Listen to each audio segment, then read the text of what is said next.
Productions. Due to suggestive adult themes and dialogue, this podcast is intended for adults. In other words, the truth is ugly, so we get ugly right along with it. Everything we say is out of love for ourselves, our people, and our community. Sincerely, the Green Route Podcast. Welcome back to the Green Route, Season 2, Episode 5. Hey, I made the top 5. You made the top 5. That's that. Amazing. Y'all, I have the... First of all, incredible. I'm gonna just talk about it from a personal sense first, and then I'll get into his actual resume.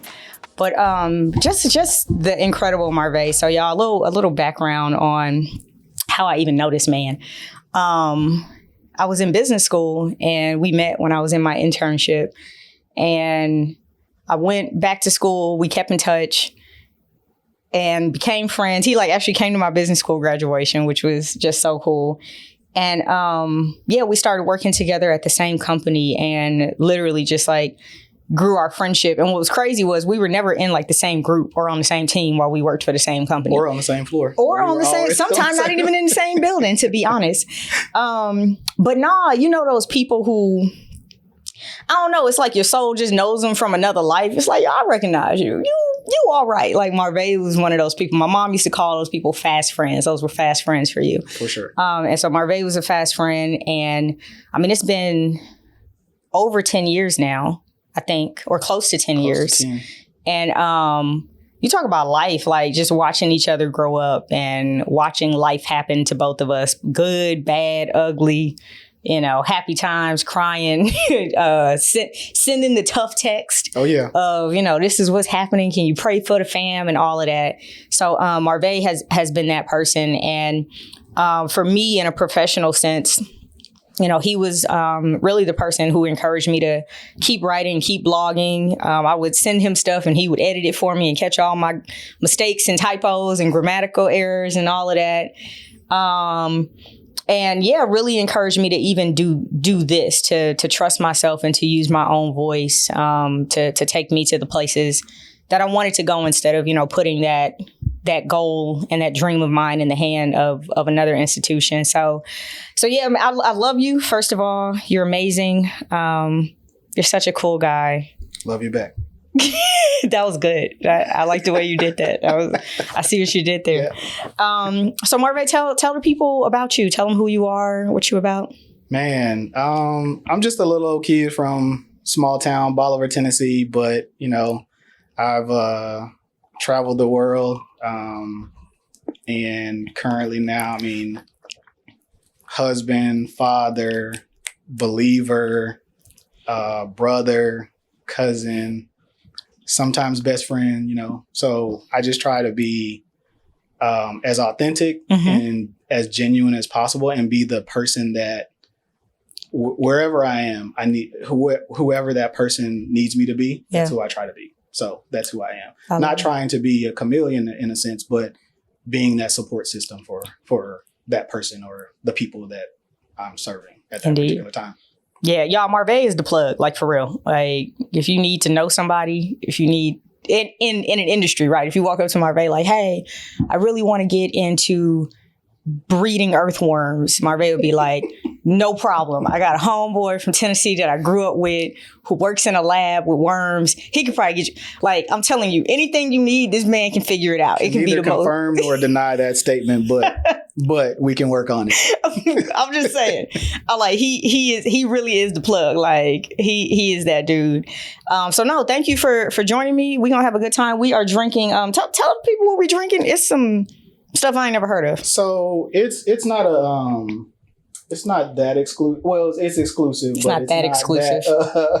It's not that special. It's a tequila that I drink called El Mayor. But this one specifically is from this packaging store that I get in Olive Branch, Mississippi. They have their own barrels, and so it's specifically they have their own specific barrels that they pull it from. So yeah, I just every time I go down there, I get a bottle. Shout out to OB Packaging Store. When you say packaging, like packing things? No, it's a liquor store. Oh, but they call it packing. Is that a Mississippi thing? They call liquor stores packaging stores? No, it's actually a thing. several places. They call it packaging store. Yeah. Very It's weird. interesting. I don't know where it came from. I never. Is it to looked keep it them up. from like maybe getting targeted or I something? have no idea. I never looked into it. We're But going to have to research that. We're going to have to. put Okay. that on the list. I thought it was maybe like, like packing peanuts in boxes and they just happen to it's have a liquor section. It's straight liquor. But they have, I mean, it's not just tequila. I mean, they're like any other liquor store. I usually go there. Shout out to Carrie. She always tells me to go get her whiskey or bourbon every time I go there. So, so they get in, just like every liquor store, they get 1 or 2 bottles, special bottles, things like that. So I try to stop by every time I'm back at home. Man, look, y'all was in, I think it was Tulum or I was in Playa or something. And I went to this distillery and I was like, oh, Marvá would like this because I did a tasting. And I felt good about myself because when I gave him the bottle, he was like, that was good. Oh yeah, no, yes. that one was really good. Was it mezcal or was it tequila though? No, it was tequila. Okay, Yeah. okay. I don't fool with the mezcal. Yeah. Some of the people that I know probably gonna hate me saying that, but I don't. I don't fool with the mezcal. I'll have a mule every so often, but all right. Still can't do mezcal with the mule.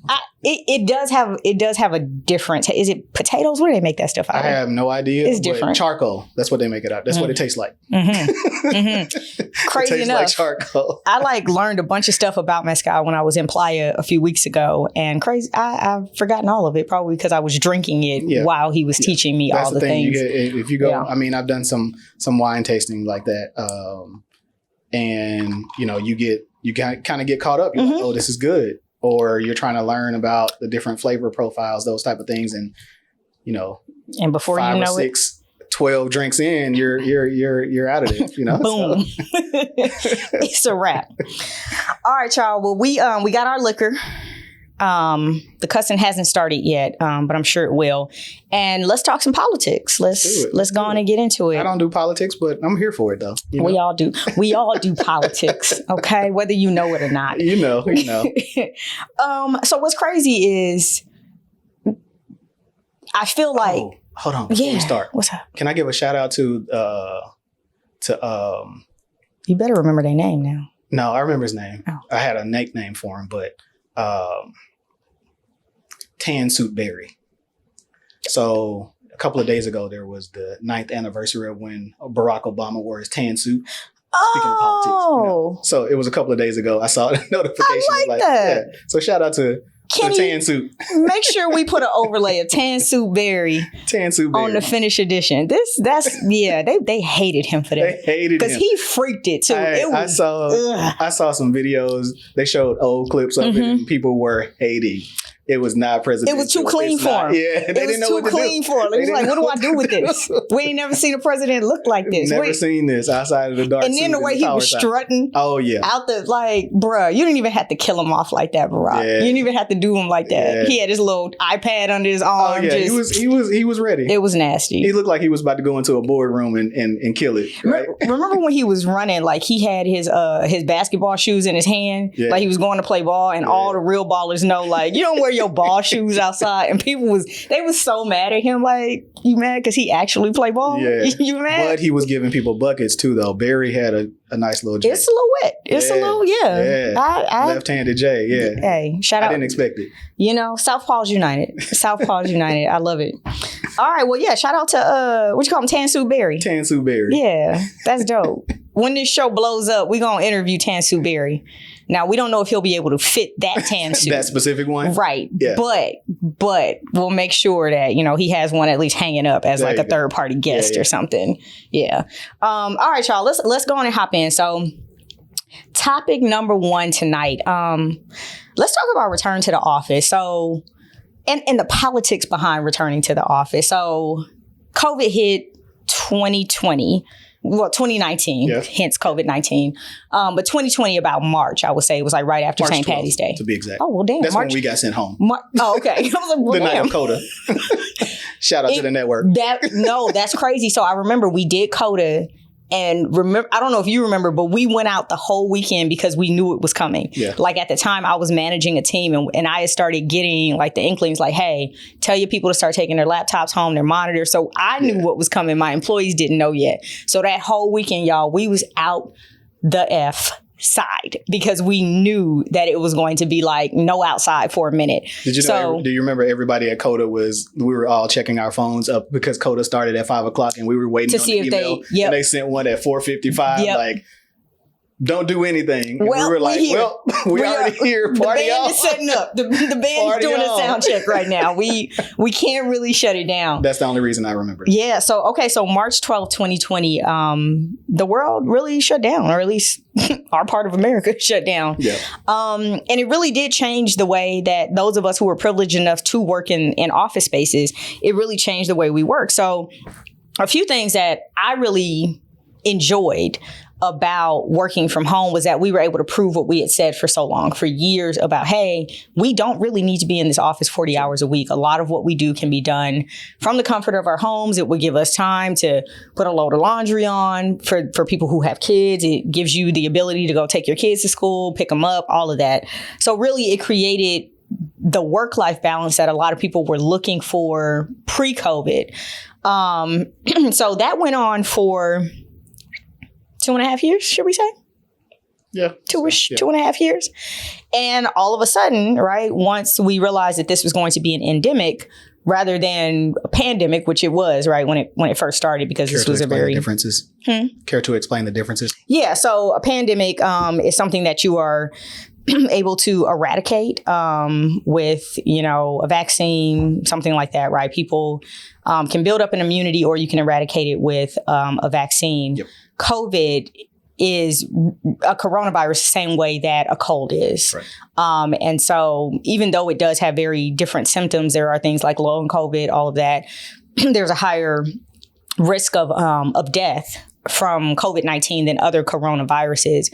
But what they realized was COVID-19 wasn't going anywhere.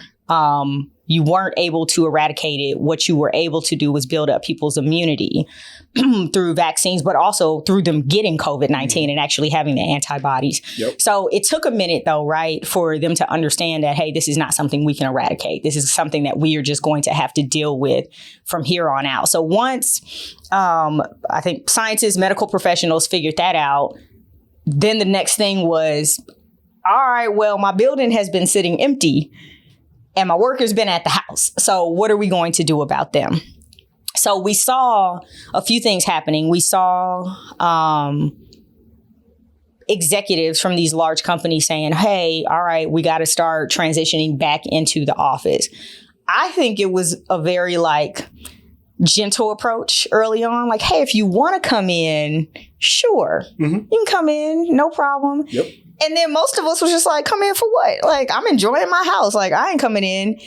And I think when people didn't bite at the dog whistle of, hey, if you want to come in, that's when the mandates start coming. One thing that I do want to say, and then I'm going to throw it to you, is I knew it was real when, what was it? Was it the 2022? Yes. The March 2022 State of the Union address that President Biden gave. When he said at the podium, we got to start getting American workers back to work and back into the offices so that they can feel our great downtown cities. I knew what it was immediately. Yeah. I was like, this ain't just politics. This is about money now. Yeah. And I started doing the research on commercial real estate and how much money was being lost. The company we worked for together, one of my last projects before I left was actually looking at rolling us off of a lease for a building that a lot of our employees sat in and where we were going to disperse those employees. And it made me realize, oh shit, these commercial real estate owners are losing money left and right because of the vacancies. Yeah. So of course there's going to be lobbying in DC to get people back. Of course there's going to be lobbying and, nudging of corporate executives by people who own this real estate to get us back into the office. So yeah, there was a lot of politics even around that then, and there still is now. JPMorgan, Goldman Sachs, all of them have these crazy mandates. You said what? They were leading the charge. Yeah. 100%, 100%. And now we've heard about Amazon, right? Pretty much telling their employees, if you don't want to come in, that's cool. Don't come but you in. Also not going to, don't ever come in. If you don't want to come in, don't come in. No, this picture of your mother is ours now. You left it here. So what's your experience? No, I definitely remember. I feel like, we talked about this for, even prior to the pandemic that you were working on that. on that project or a similar project, right? And we were talking about the long-term effects of, even if it was the ones that weren't in your major hub cities, right? Just trying to figure out how do you reduce the spaces. And they had this long-term goal of like 2029 or something of, eliminating a certain amount of footprint, right? Yeah. And you already knew it was coming. It was just exacerbated, right, by the pandemic, right? So, but we all know what it is. Like it's there, as you was talking about earlier, it was the spirit of collaboration and productivity. That's how right? they sold it. Like that's how they're selling. They're still selling it that way, right? So that how much do you collaborate with your team when you're in office? So luckily now, I would say 50% of my team is there. Okay. My previous company, I was at JPMorgan. Initially, no one. Okay. Well, I would say 2 levels up. I had my 2-level up manager and then some of the people that reported to him. Okay. But nobody on my direct team. They were either in Tampa or in Chicago. Okay. And so, yeah, it wasn't that. So I just made fast friends, as you mentioned earlier, fast friends with people that were sitting around me, right. You in operations, let's be friends. Yeah. So that's pretty much it, but to your point too, they have to give back to people coming back to these downtowns or to these centers because, the larger companies, like the one we used to work for together and my past company, they have these contracts. That's right. Right. With, vendors, or you have contracts with restaurants that are either in your building or near your building. And I didn't even think about that. Yeah. That's a really good point. So if you have a restaurant there and none of your employees are there, because AT&T Discovery District, right, that was done right as COVID hit. Right as COVID. That was pretty crazy. That's an additional 3,000 people. So even if you say, let's just say you're expecting 10%, that's 300 people. If you're not getting those 300 people in those seats at those restaurants, then the restaurants are losing money. And I'm sure the rent is sky high. So then it all starts to add up, right? It starts to say, okay, I'm not getting the people that you promised me. So we're going to have to renegotiate. Yeah. Nope, I don't want to renegotiate. So I got to get my people back there because I can't spend it. I can't spend it to get more people downtown or to these places if nobody else is coming in. Yeah. So if you think of downtown Dallas, you got Bank of America building there. You have AT&T, which is there, and you have the Nordstrom, right? Like you have all these people, but if nobody's there, then you have those, just going back to what you're saying, those commercial companies who are not, well, you have the restaurants speaking to the commercial companies saying, we need to renegotiate. Yep. And then you have those companies saying, well, we're expecting people to be there too, so that we can get our money. You got the commercial company speaking to the business saying, where your people at? Exactly. Because I'm getting flack from this restaurant over here. Yeah. And then those are the same owners who own the other buildings that you're leasing from. So how can we make this work? That's a really good point. I didn't even think about the smaller businesses that would have been impacted by us not being in the place that they expected us to be in when they signed that lease to put their restaurant there. Though, that I did appreciate, and I know we're kind of talking about kind of this, the strong arm approach, right? Like that most people are taking. Meta, they recently announced that they were, they had people who were working from home. They will give you the option so you can essentially fill out an application to say you still wanted to work from home. I don't know what the percentage, I didn't see any percentage of what, or what the qualifications would be as far as whether you would get accepted or not to continue to work from home, but at least they're giving you that opportunity to continue working from home. So that at least says we have a portion that may be, or at least on the outside, they may just be putting up a veil right on it saying, we're going to give you the option, but then we only accept, let's say 5% of the people or something like that, Wasn't Meta the company that was like, we're just going to create a standing work from home policy. If you want to work from home, you can. Wasn't that them that said that during the quarantine? I do remember, I thought that was Zoom. Was it Zoom? Okay. But even Zoom now is... a lot of companies are rolling that back. But I think it's because exactly what you're talking about. Like, they're probably getting flack from their commercial real estate partners and potentially businesses that they are leasing space out to and expecting employees to be on campus for. So yeah, I mean, those are amazing points. I did want to point out some statistics, and then I kind of wanted to touch on this Amazon thing really quick. The first thing I actually wanted to ask you about, so you had mentioned this to me earlier. So companies are going so far now as to monitor badge swipes to ensure that their employees are in the office for whatever the set and kind of agreed upon number of days is. So if your company says you got to be in at least 2 days a week, they are monitoring your badge swipes to ensure that you're actually coming into the building at least 2 days a week. Have you experienced it? Yes. Wow. And what's the repercussions if you don't? I guess I can speak freely on the previous company. So the previous company did that. They actually, your previous company is listed here in my notes, in fact. So yes, they did that. And I would say that they would send an email if you were out of compliance to your direct supervisor and then your supervisor's supervisor. So they tattletailing. Basically. Okay. Yes. Wow. So that comes from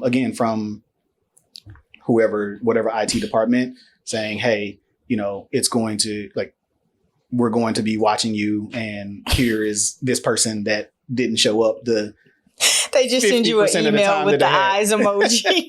Like, I see you. But you know what's crazy though?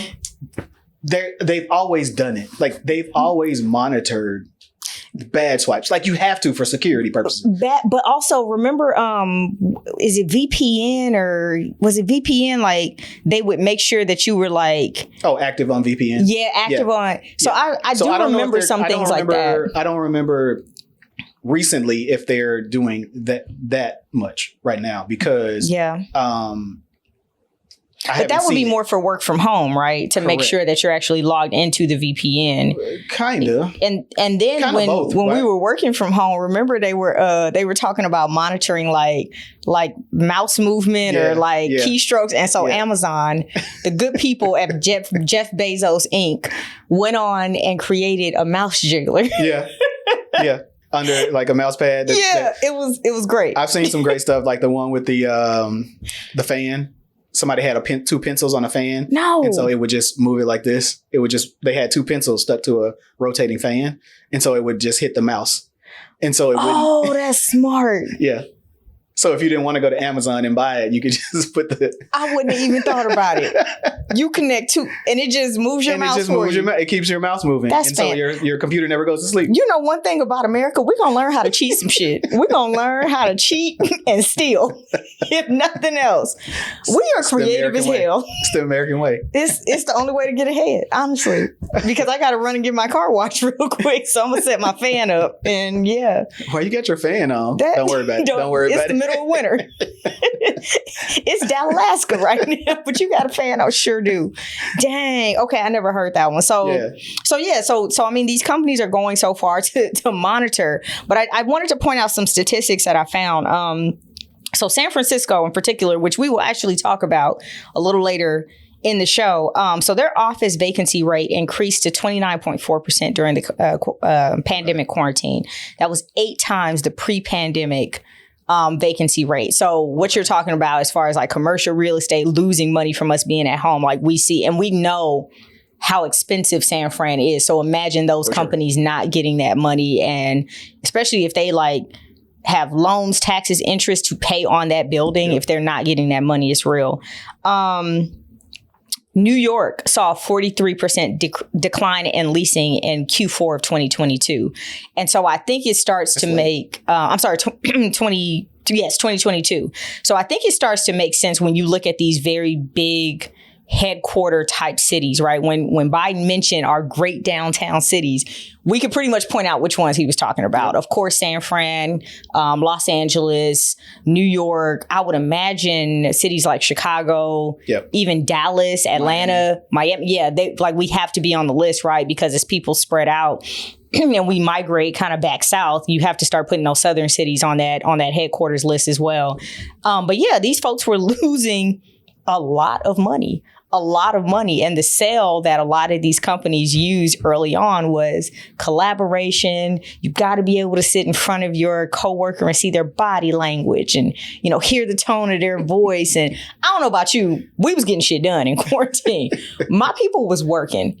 And what's crazy is the morale for my team went up during quarantine because they were able to go do things that they didn't have time to do before.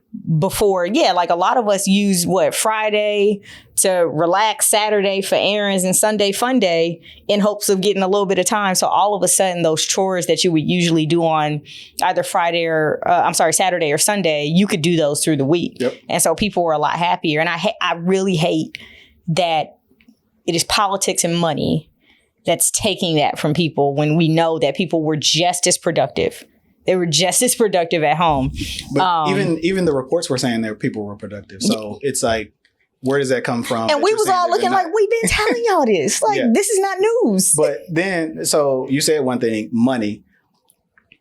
I go back to, and I think we've had conversations about this, and I think you've talked about this several times, but thinking about these companies, some companies, right? Record profits over the past 3 years. Can we talk about why?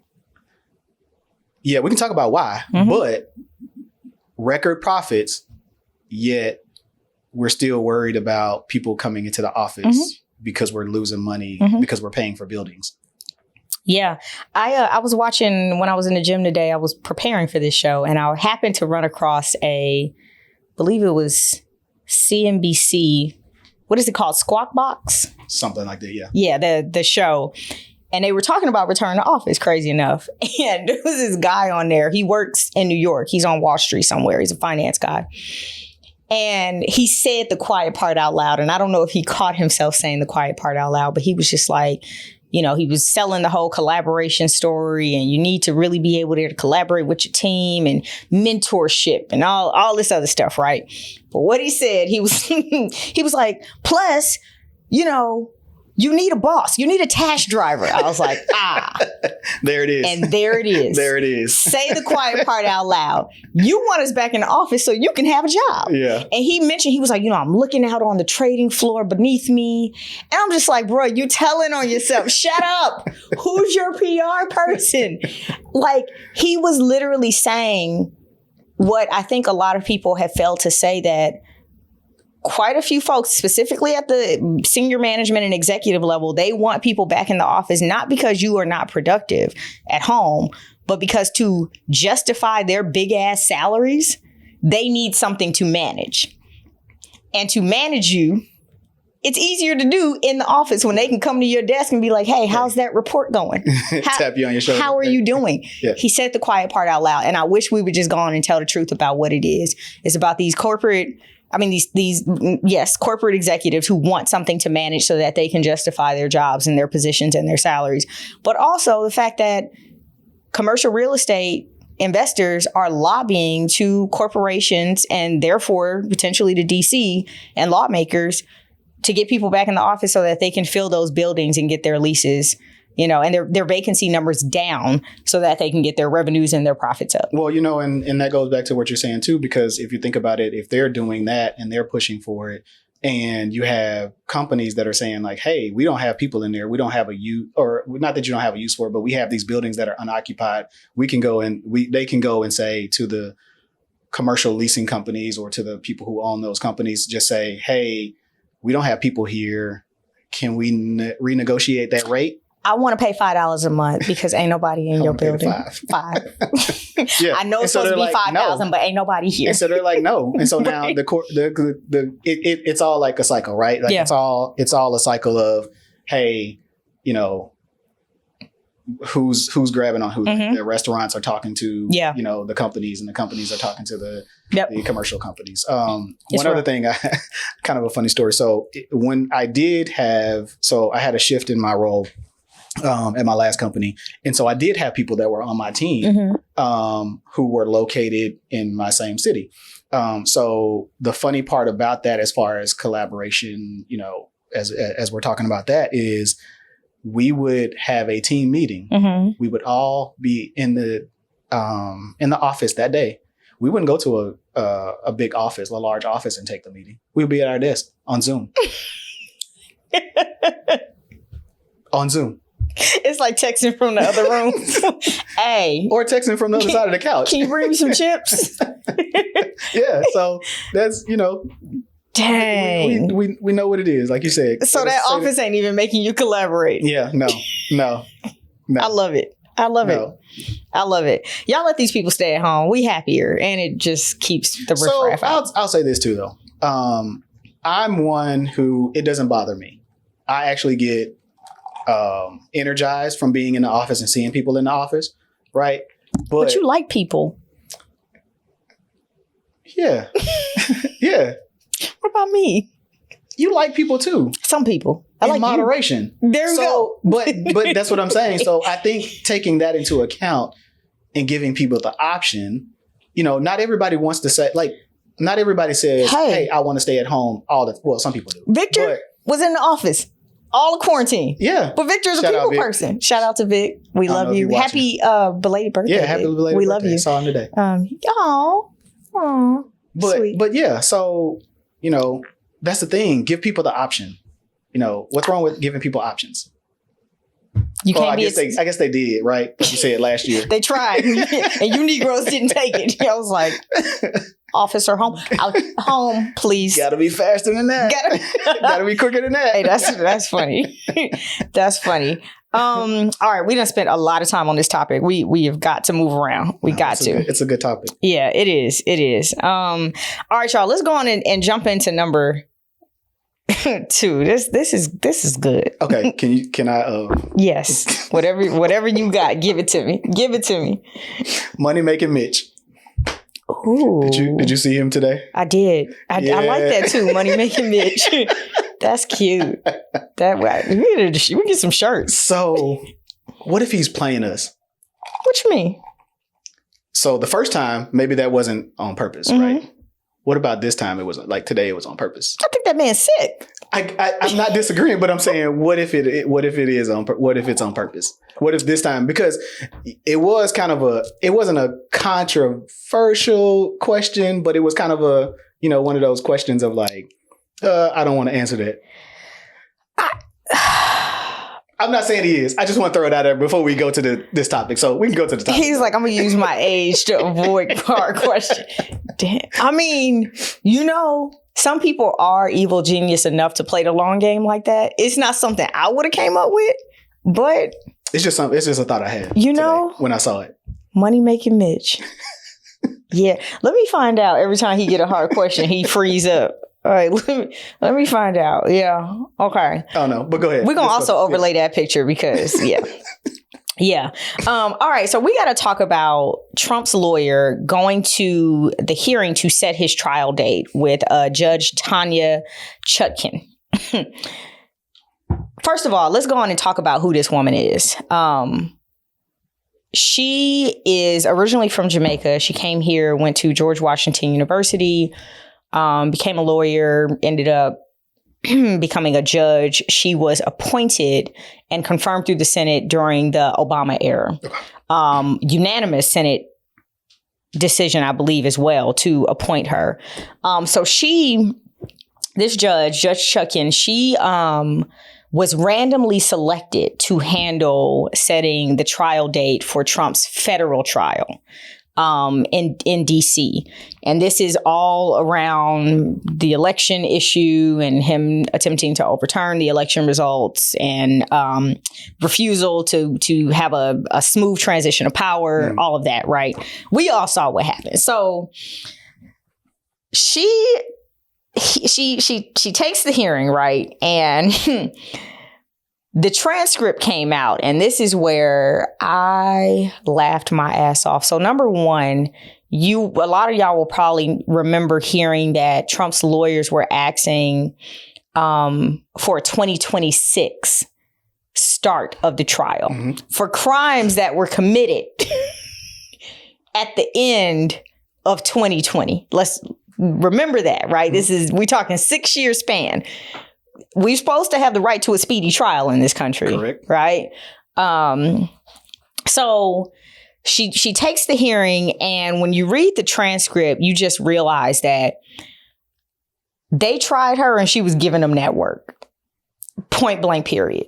So she set the trial date for March 4th, 2024, which is the day before Super Tuesday. So Super Tuesday will be March 5th, and that's the day that could be very important for Trump in that there could be a lot of caucuses and primaries in Republican, like red states in particular. So they tried to push it to April 2026. And this is what got me. So they were like, we want to make sure that we can get through all of these documents. There's what they say, 12.5 million pages of documents. Yeah. And she was like, well, first of all, a lot of those were released to you before we even got here. And she was like, how many of those were actually created by your client via tweet or right? X, since it's X now. X, right? Elon, shout out to X. or Truth Social. And then she's like, are you saying that he doesn't have adequate counsel? Like, looking around, it looked like his counsel is pretty motherfucking adequate to me. Like, what's up? So she wasn't really having it. But here's where it got me, y'all. Oh, this is where it got me. So Trump's lawyer went in there and said, if you set this trial date any sooner than April 2026, we're going to compare this to the Scottsboro boys case. Now, if you are not aware of what the Scottsboro boys case is, I was offended. I was offended when I read it because I was just like, no, they didn't. Yeah. No, they didn't. So if you are not aware, so this case was about 9 young black men. The youngest of them was 17. So during that time, you got to think this was the late 1920s, early 1930s when this was going on. So think, people are out of work. We're coming off of the Depression, all of this, right? So what was happening back then was that people were always out looking for work. Like, apparently people would get on trains and just go look for work because that's what you did, trying to get a job.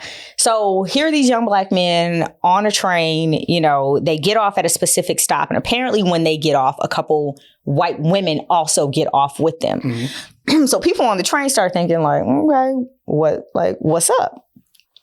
No one says anything, but all of a sudden, the white women yell rape, and everybody on the train is like, oh no, wait. Y'all, the town goes crazy. And where was this again? This was in Scottsboro. Oh, yeah. Yeah. So the town goes crazy. They apprehend these young men. And I'm like, we're talking like just a few years older than the Central Park boys. Yep. You know what I mean? Yep. They apprehend these young men. They charge them with raping these women, have a 1-day trial, convict them, and put them in prison. It was, and then come to find out that their public defenders, one of them was the town drunk. The other one was so senile that he probably shouldn't have even been practicing anymore.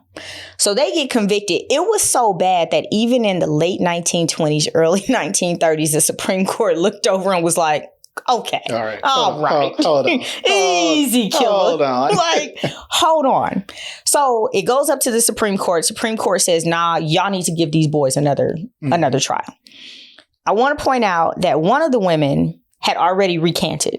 And said, no, that never happened. I don't know if you found this in your research. They were prostitutes, the women. I did not see.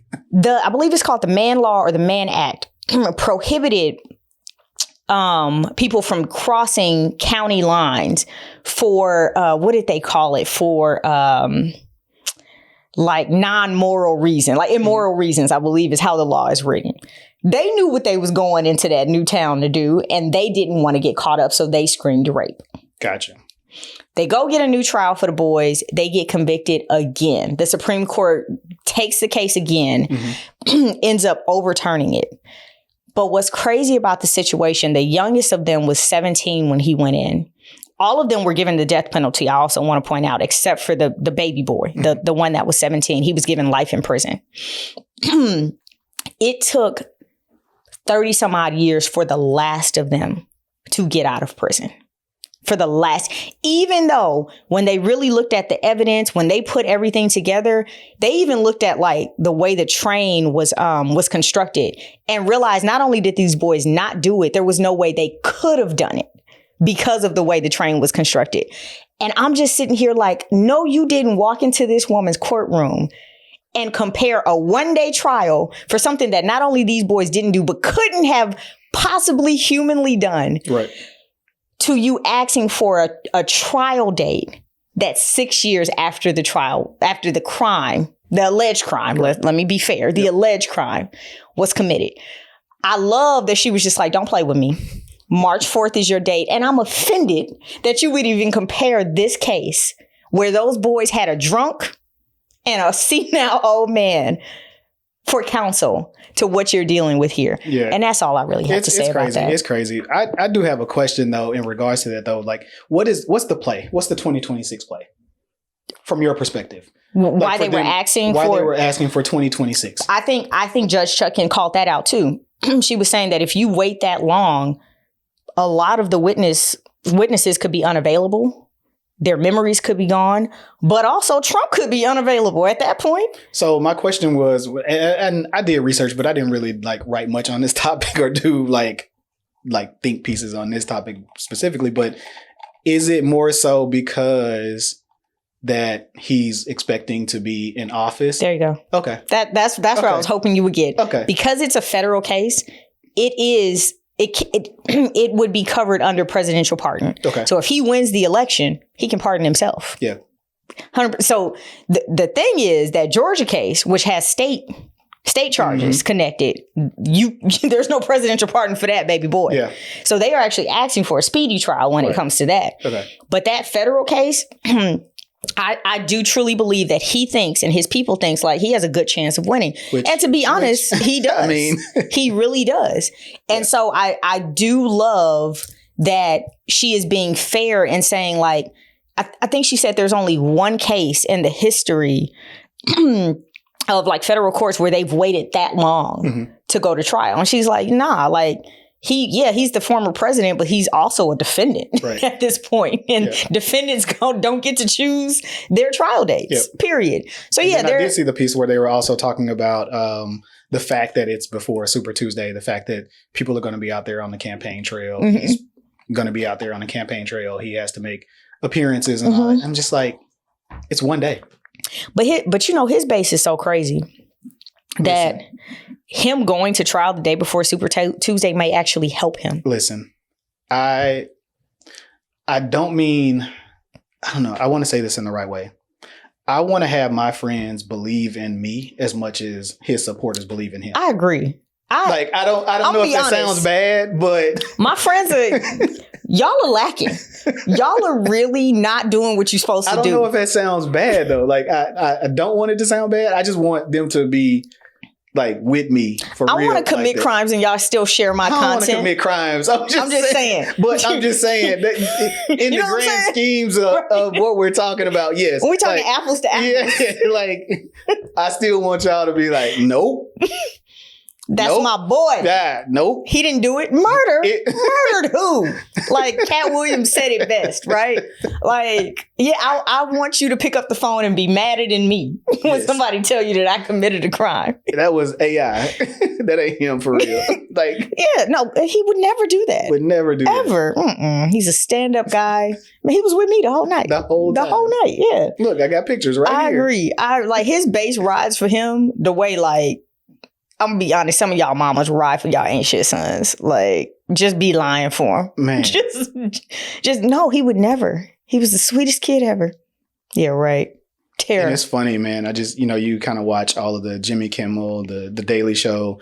Like, everybody always has that conversation about, with his supporters going into his speaking engagements or his rallies, things like that. And don't be knowing nothing. And they show them the evidence, and it's like plain as day. It's like, no, I don't believe that. The cognitive dissonance. It's a cult. Fake news. It is a cult. Like, and I mean, what's crazy is that there are so many studies, like true psychological studies being done on these people who are willing to completely ignore facts because they believe that Jesus sent him to save America. It's entertaining, but also it's very dangerous. It is. It is very dangerous. It's like, because we get the laugh out of it because of the way they chop it up and put it together. But, it's, again, how do they, those are some loyal people. What you gonna do when he win? You know what? This was the same question we had a few years ago. Right? This is true. What did we? I went to bed. We did this. I went to bed. I was tired. Honestly, yeah. We just lived our life. We got up and went to work the next day. And they were they were feeling themselves that day. I couldn't even tell. I was in big data. I was up in big data. It was bad. It was, hey, brother, we got it. Whoa. Well, we did? What did we get? What are y'all talking about right now? Because you wasn't talking like that yesterday. I don't like it. So, yeah, it's a lot. But, I'm excited to see the spectacle that is going to be this trial. And shout out to Judge Chutkan for doing what a judge is supposed to do, regardless of who the defendant was. And by the way, she happens to be one of the hardest sentencers when it comes to January 6th criminals. Yeah. Who broke into our Capitol and ransacked them offices. All right, we got to talk about another Capitol. We got to talk about your home state. Yeah, shout out to Tennessee. Hometown. Oh my God. State. So don't leave home without it. The last 2 days, Monday and Tuesday, were crazy in the Tennessee House of Representatives. Justin Jones, the Gen Z, I'm just incredibly impressed with this young man and everything that he stands for. I love that he is not backing down and he is there for his constituents. So we are going to clip this and let Justin Jones know that from 2 millennials, we support you. We love what you are doing. And keep using your voice to represent the people who put you in that seat. That's incredibly important because so many people go into those positions for wealth and for power and for namesake, but you truly seem to be there to do what the actual job is, and that's represent people and make sure that they have good shit in a country that says they can have good shit. You are literally holding this country accountable for what it says it will be for those people. So shout out to him and all the other Pearson, all of y'all. Everybody across the country who are the young millennials that are stepping up into these spaces and into these political offices and essentially challenging what the norm. And I'll say the norm now. It's not what it's supposed to be, but we're challenging the norm. What has become the norm somehow. The norm. Yeah. So shout out to them that are stepping up and saying, hey, we're just speaking out in the way that we should for just equal rights just in general. That's and even more so of what he was talking about specifically. Yeah. But I'm just talking in general. We'll get to, why he was, silenced and, We just wanted to give you young Gen Zers your flowers because he's actually a millennial. Is he a millennial? Yeah, I thought he was a lot younger than us. But it was his 28th birthday. Yeah, just recently. Okay, dang, is he still a millennial? Yep, that's crazy. It's a wide range. Okay, it's a big gap. We like it. Okay, all right, y'all. So on August 28th, on Monday, Justin Jones was silent. So I want to point out a couple things. So the Tennessee House of Representatives was in a special session, and they were in a special session because Governor Lee, is that your governor? Mm-hmm. Governor Lee. It's not your governor, but he is a Republican governor.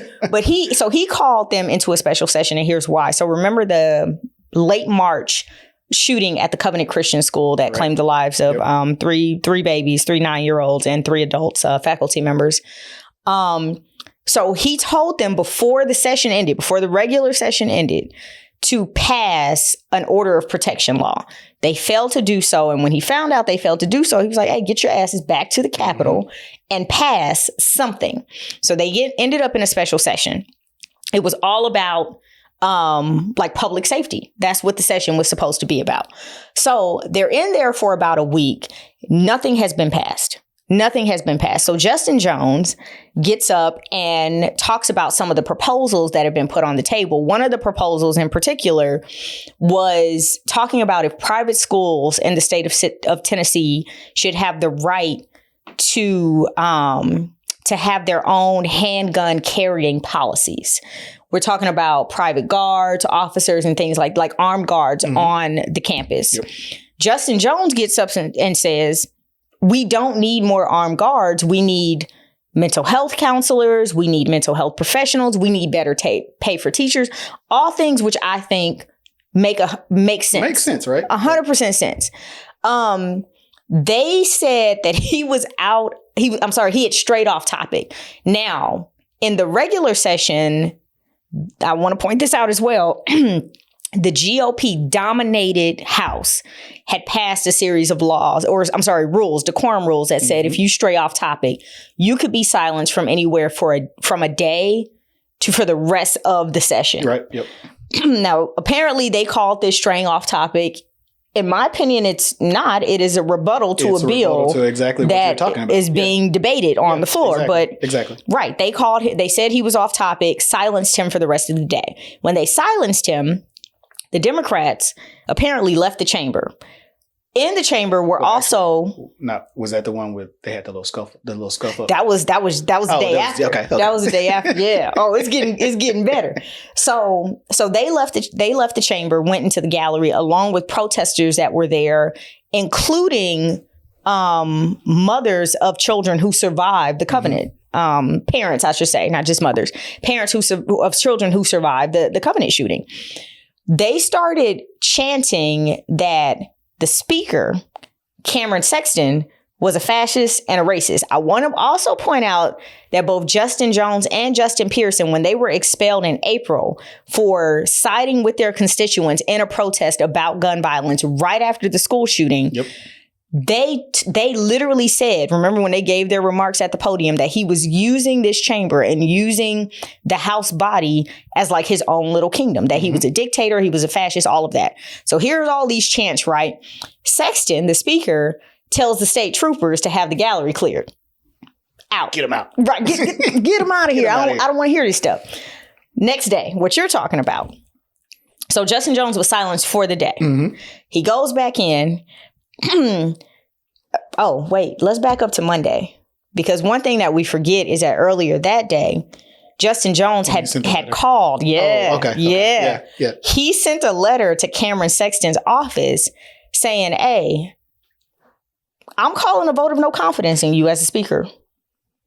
Now, if you're unaware of what that is, it is exactly what it sounds like. It's saying, I don't have no confidence in you and I don't trust you to do what you're supposed to do. Yeah.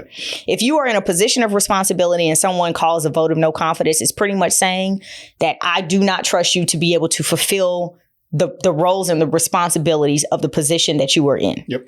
So I'm pretty sure that Sexton has seen the letter. He was mad. And also Justin gave it to every other peer in the House of Representatives in Tennessee. Love it. Petty shit. But also necessary. Why not? But also necessary. Yeah. So the next day he goes in and, session, the House is in session, all of that. They still haven't passed anything. I want to point this out. They still have not passed anything. Justin Jones gets up there saying like, hey, would it be appropriate to call for a vote of no confidence? I actually watched the video. Roland Martin had it on his show yesterday, and it's a great clip where you can see them rushing to dismiss the session before Justin Jones can call for the vote of no confidence. And Justin Jones called him out on it. He actually challenged him and said, if you are confident in your role as speaker, take the vote. Yeah. I actually really agree with that. It's best man wins, right? Yeah. It's literally a fist fight at this point. But instead, he used the gun and he used the gavel to adjourn the session. They not only did they not pass anything by way of public safety or order of protection, but they also were not able to take the vote of no confidence because they hurried and adjourned the session. Right. Then the scuffle took place. And that was great because when I watched it, in my opinion, Justin Jones was literally just saying like, and I can't, and you saw Justin Pearson was right there with him. Did you notice that? Yeah. Like he was right there with him. I genuinely think that they were probably just giving him pieces of their mind about like, hey, that was a bitch move. Like, if you are so confident in being the speaker, in the position that you're in right now, hey, and you're doing your job, and you're doing the job that you're supposed to do, and we're calling you on it. That's it. You're supposed to show up. That's it. If I'm telling you that you're not doing a good job, yep. Like, you just don't say like, oh, okay, let's end the meeting for today. Like, imagine if you do that. Your boss be like, I don't think it. Well, I'm actually short on time. It's 2:55, so we're gonna have to wrap this up. I got a hard stop. Yeah, I got a hard stop. Hard stop at 3:00. So it really is insane, and it actually reminds me of that Remember the Titans line. He was like, "You got a job? You been doing your job? Well, then why don't you tell your white buddies to play?" And like, for me, that's what it reminded me of. It's like, you have a job that you have not been doing to protect everyone in your state. Yeah. Now, I was going to say to the best of your ability, but that very well may be the best of Cameron Sexton's ability. And I can't say whether or not it is. Like, sometimes people give you their best. Mm-hmm. And if that's the best that Cameron Sexton has, what it means is that you are not the best person for that role. That position, because your role is to make sure that you include everyone, everyone's best interest in the state of Tennessee, including those mothers that lost their babies or could have lost their babies. Or even in the future. That's right. Like, this is what you're supposed to be doing in that space. Like, that's right. Heavy as a head that wears the crown, right? Boom. You know what I mean? Like, we can drop the mic right there. We can drop the mic. One of the things I saw, and I don't know if this was a quote from the first incident or the second, but Sexton was quoted as saying, "The rules are the rules, and you may not like it, but you just have to take it." But you know what I mean? That may just mean that sometimes the rules need to be changed, or there may need to be new rules. But his rules only apply to people who dissent against him. Right. Because remember, before they even got expelled, part of Justin Jones's speech was, hey, we have people in this body who have been accused of of taking bribes, who have been accused of sexual assault. Yep. One member apparently peed in somebody's chair in the chamber. No one would, but the moment that someone stands with their constituents, like, literally these people are screaming in your gallery about do something about gun violence. The moment 3 people stand up in protest with their constituents. Right. You expelled the 2 black ones, and you barely let the white woman slide. And they sent her message. One vote, right? One vote. They sent her that message real smooth, like hey, keep playing. Watch yourself. Keep playing. Fuck around and find out.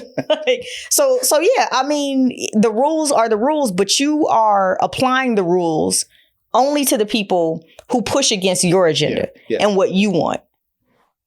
So, I mean, I am loving what these young brothers are doing, but I also love that they are calling out that this man, Cameron Sexton in particular, and others around the country. Let's point out that Tennessee. This is not an anomaly. That's right. Like, Tennessee is literally on the stage right now because of all the drama around it. We love political drama in America, but it is a microcosm of what we're seeing all over our country. Things that we don't know about. That's right. That's right. And so I love that they're calling out that, like, hey, he is using this body to really keep a status quo that's killing people, that is killing children across. Bullets are the number 1 killer of children in America now. And we worried about drag shows. I don't see how people don't see that. Or do they see it and they're just blind to it? I think it's a very brilliant propaganda campaign of, if they take your guns, the government could rise up against you and do whatever they want. But I actually did an explainer about the Second Amendment and what it protects. And it was never meant to be a free for all. Anybody can have any type of weapon without any type of regulation. Right. It was always supposed to be a well-regulated militia, well-regulated and trained militia. Now you don't even have to have a license in certain states. You don't even have to pass a test. Show that you can halfway aim at some shit. You can walk down the street. That's right. Right now. That's right. And so, they like, these people say that they are protectors of the Constitution. You can't be if you didn't read past the first line to see what the rest of the rules were for this. So y'all, I am all about protecting yourselves.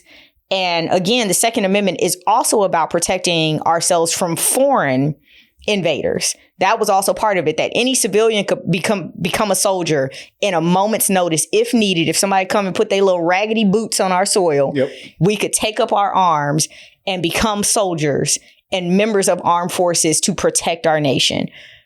But here domestically, like we've gone at war with one another in like this crazy way where all of a sudden, like, we think the government's going to rise up and start beating us over the head. And I'm not saying that they wouldn't. Yep. But what the fuck? But to your point, though, it's a brilliant plan, and they're operating like to a T. It's working. It's working. Child. Oh yeah. So Nordstrom's recently, along with others though, they recently closed one of their flagship stores in the San Francisco area, and they cited an increase in robberies, like smash and grabs, where these groups of, I want to call them thugs, but I won't do it. Easy. I won't do it. These groups are going in and snatching merchandise and running out. So, Nordstrom's is considered a luxury brand or a luxury store with luxury brands in the store. And so one of the things that got me thinking when I started, so this actually really came to prominence in Los Angeles and other California cities during quarantine. So we were still kind of in quarantine, but things were starting to open back up, and they start seeing really an increase in not only like person to person robberies where people was like snatching jewelry off of people, taking watches, all that, but also people running up in these stores and taking a lot of merchandise. And one of my friends was like, yo, what's going on in California? And I was like, well, let's break this down. Like, let's actually think about what's happening. Like, we see what has happened to wealth inequality and wealth disparity in the United States during quarantine, right? Like the rich got way richer. The poor got way poorer. Also, we see that inflation has made people poorer just because... Just for going to work. That's it. Like you were literally taking a pay cut just by keeping the job just for going to work. that you had. So when you look at like economic theories, right, there is this... let me make sure I have the name right, because I want to say it's a coefficient, but it may be a quotient. 1 second.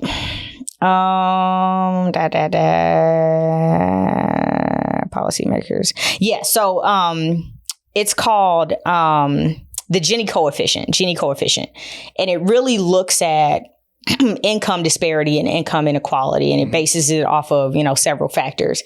And that actually increased during COVID times. Makes sense. So meaning if you were rich before COVID, you got richer. If you were poor before COVID, you got poor. What we also know, and I love things like Freakonomics, right? That show the connection between what's happening in the economy and politics with things that we're seeing in the real world. Yep. So we do know that the higher the level of inequality when it comes to wealth, and in wealth, the higher the rate of violent crime. And that's why you see violent crime in places like, say, Chicago or Los Angeles or New York or San Francisco. In this right? Case, yep. So San Francisco actually has increased their inequality by almost 10%. Okay. And in that, we've seen almost an exact correlation in the increase in violent crime. So when you start looking at like, okay, if you're poor, right, chances are you're just trying to survive. But we have to be careful when we're talking about poverty in America in particular, because our poverty is not like poverty in a third world country or sub-Saharan. You know what I mean? Yeah. It's not the same. But what we should really be looking at is relative poverty. Meaning, if I got one chicken in my pot and I'm looking across the street and my neighbor got 100. Well, damn, why you got 100 and I only got 1? That, when you think about the psychological implications of that, that's obviously going to make somebody think like, okay, well, I got to go take a few chickens just to feel better about myself. Or you can pull yourself up by your bootstraps. Right? Where I'm going to get some boots, though? I need a few of your chickens to buy me some boots to even get some bootstraps. Because boots have gotten more expensive in the United States since this little endemic came around. Yeah. So I really did see, and I read through a lot of the more conservative and right-leaning publications that, it was a travesty, just a travesty to see this Nordstrom's close, because it was a staple of the community. And, it's been there, I believe, since 1988. And I remember the day it opened. I rode the escalators up. And I'm sitting here like, okay, we're missing the behind the headline. We are missing that when people have little to nothing before, and then you take the little that they have, so now they had nothing. Now it's in survival mode. Now it's in, all right, you made me feel like shit. How can I take something from you to make you feel the same? And I may not necessarily need it by worldwide poverty standards, but by American poverty standards, I need something, because there's a certain social ranking that comes with having things in this country. We are a country of consumers. So I want to be able to consume. But if I got nothing, again, I can only consume 1 chicken when you getting 100. Sometimes it's not even about, well, I guess at the end of the day, it's about consumption, but it's not consumerism, I guess you would say. Like, it's about consumption because we need things, we need food, we need essentials to survive, right? You want me to go work for your corporation. You can't not pay me or pay me less, or try to pay me less, or fire me and then hire someone else for a cheaper rate, right? Like, at what point of you getting richer is going to trickle down and help me? I'm not saying that you have to give it to me, but at what point does it start to like come together? Right. And let me say this, that it's absolutely criminal what they did to that store, like the theft from the store. So I don't want to make it seem like what they're doing.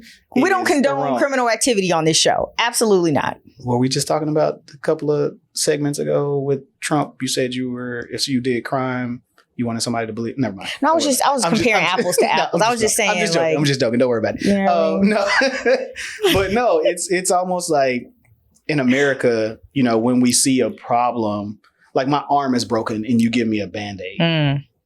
You know when I need major surgery. When I need at least a splint or something, you know what I mean? Not a Band-Aid. It's not bleeding. It's broken. It's not the bone is not sticking out, but it's still broken. Like, I think that's what we get to, or what we do in America. And I say we, meaning collective we. That's what we do. We just try to find a quick fix solution for everything instead of or even going deeper and finding the root cause of what the issue really is. That would mean work, Marvá. That would mean critical thinking. Imagine that, right? The nerve of you to ask America to do that. No, and I think it may have been a Great Black Century, and we talked about that. The fact that we would rather, that old school grandma, like, I'm gonna just put a roof on top of the roof. Like, I'm not gonna strip it down and like make sure the plywood is good. I'm gonna just put some new shingles on top of what I already have. And that's our way in America. It's like, it's so easy to look at a problem and say, okay, they're just criminal and they just want to run up in these stores and grab. But we never really. We can never really, and we probably can see it, but we refuse to acknowledge the forest because we rather play in the trees. And the trees they're criminals and they want to take from good, hardworking people, not thinking all the way back to how those hardworking people got the opportunities that afforded them the financial means to shop in stores like Nordstrom's. And I think the incident that caused this, or the most recent one, was they said they stole like $300,000 worth of merchandise. But let's be honest, we're talking about Nordstrom. They probably got like 2 shirts, 3 pair of pants, and like 2 pair of shoes. Right. Like, let's be real. Right. And Maybe a hat. Maybe a hat. We'll Maybe. see. Let's be real. Yeah, it wasn't that much for $300K. For $300K. And not only saying like, oh, they have insurance, they could do that, but then we got to think about, you know, and I'm not trying to count anybody's money. I'm not trying to take any money out of anybody's pockets, but let's be real about how production costs, you're trying to negotiate production costs. So you're, as a company, like you want to find cheaper resources to be able to provide the same quality of product, right? Right. So like, is it really worth $300, or who's putting the tag on that? You know what I mean? Like, right. I'm setting the final price. Right? Yeah. So I can say it's $300,000 if it's $300,000 if it's worth it to me. Well, and the other thing that you brought up is these record profits, right? And that's the way a lot of these companies have been setting those record profits is the person at the end, the seller, the person who hands it to you sets the final price. Exactly. Right. So remember eggs was sky high. Man. And then the chicken farmers were like, hold on, because for eggs to be this high, I ain't getting no kickback. Like what's up? And when you really looked at the economics of that and where the majority of those price increases were coming from, and not just eggs, a lot of the price increases that we're seeing, there is no way, y'all. There is no way that their costs are going up as much as they say, yet they are able to have these record profits. Like if they were not passing, you wouldn't get the that's profit. right. Like it's a they put some stank on that on that increase. It's a financial, like you look at a financial sheet. Like you worked in finance. I've kind of dabbled in it a little bit. You know what I mean? Like you understand basically a P&L statement. But you know, I want to do something where like we explain like what I don't think it's a complex topic. I think you just have to teach people how pricing works. And then it becomes clear. Right. But I think a lot of people, they were willing to accept the story of things are getting more expensive because of inflation, because it's a term that seems really complex. And most people don't know how, but you worked in pricing. So you would be the perfect person to really help people understand like, nah, here's how prices get set from one hand to the next, to the next. And everybody is taking their piece. Everybody is taking their margin off of it. So by the time it gets to us, think about a product that may change hands 5, 6, 7 times, right? From where it was manufactured to where you buy it from. Everybody has to take a margin from it. Everybody has to take a profit. And there's really no rules as far as what your margin or your profit can be. You really push to see, what do they call it, where you test to see how much people are willing to pay for. It's not like price discrimination. Is it? It's like, you're talking about like a control group?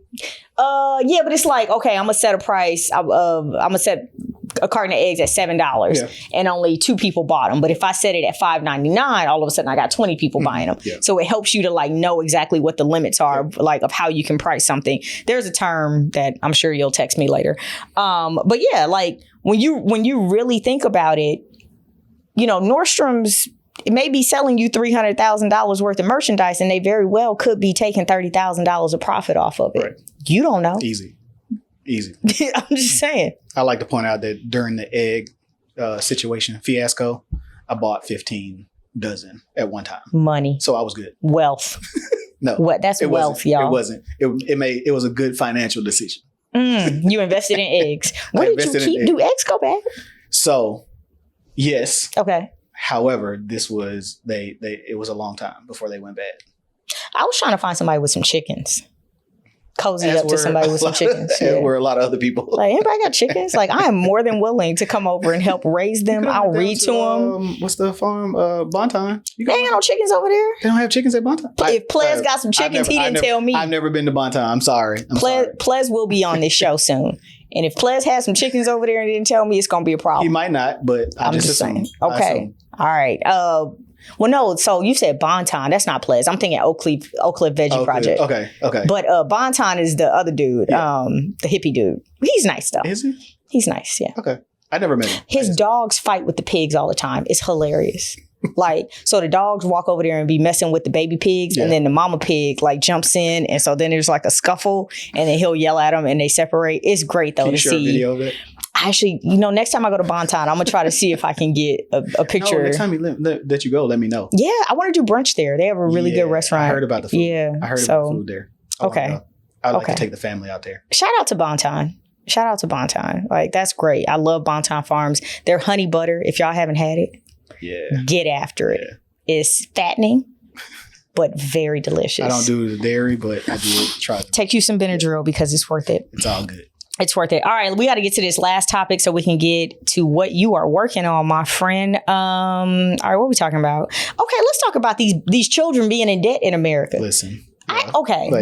This story, y'all, broke my heart because I did not know this was even a thing. I didn't. So we know debt is the American way. It's the way the country is in debt. Of course, its people are going to be in debt. But what I found out this week is that because not all children qualify for free school lunch or breakfast and lunch, that they are running up tabs at school when their families don't have the money to pay for their breakfast or their lunch. Some school districts are up to over $1 million when it comes to the tab that these kids and their families owe.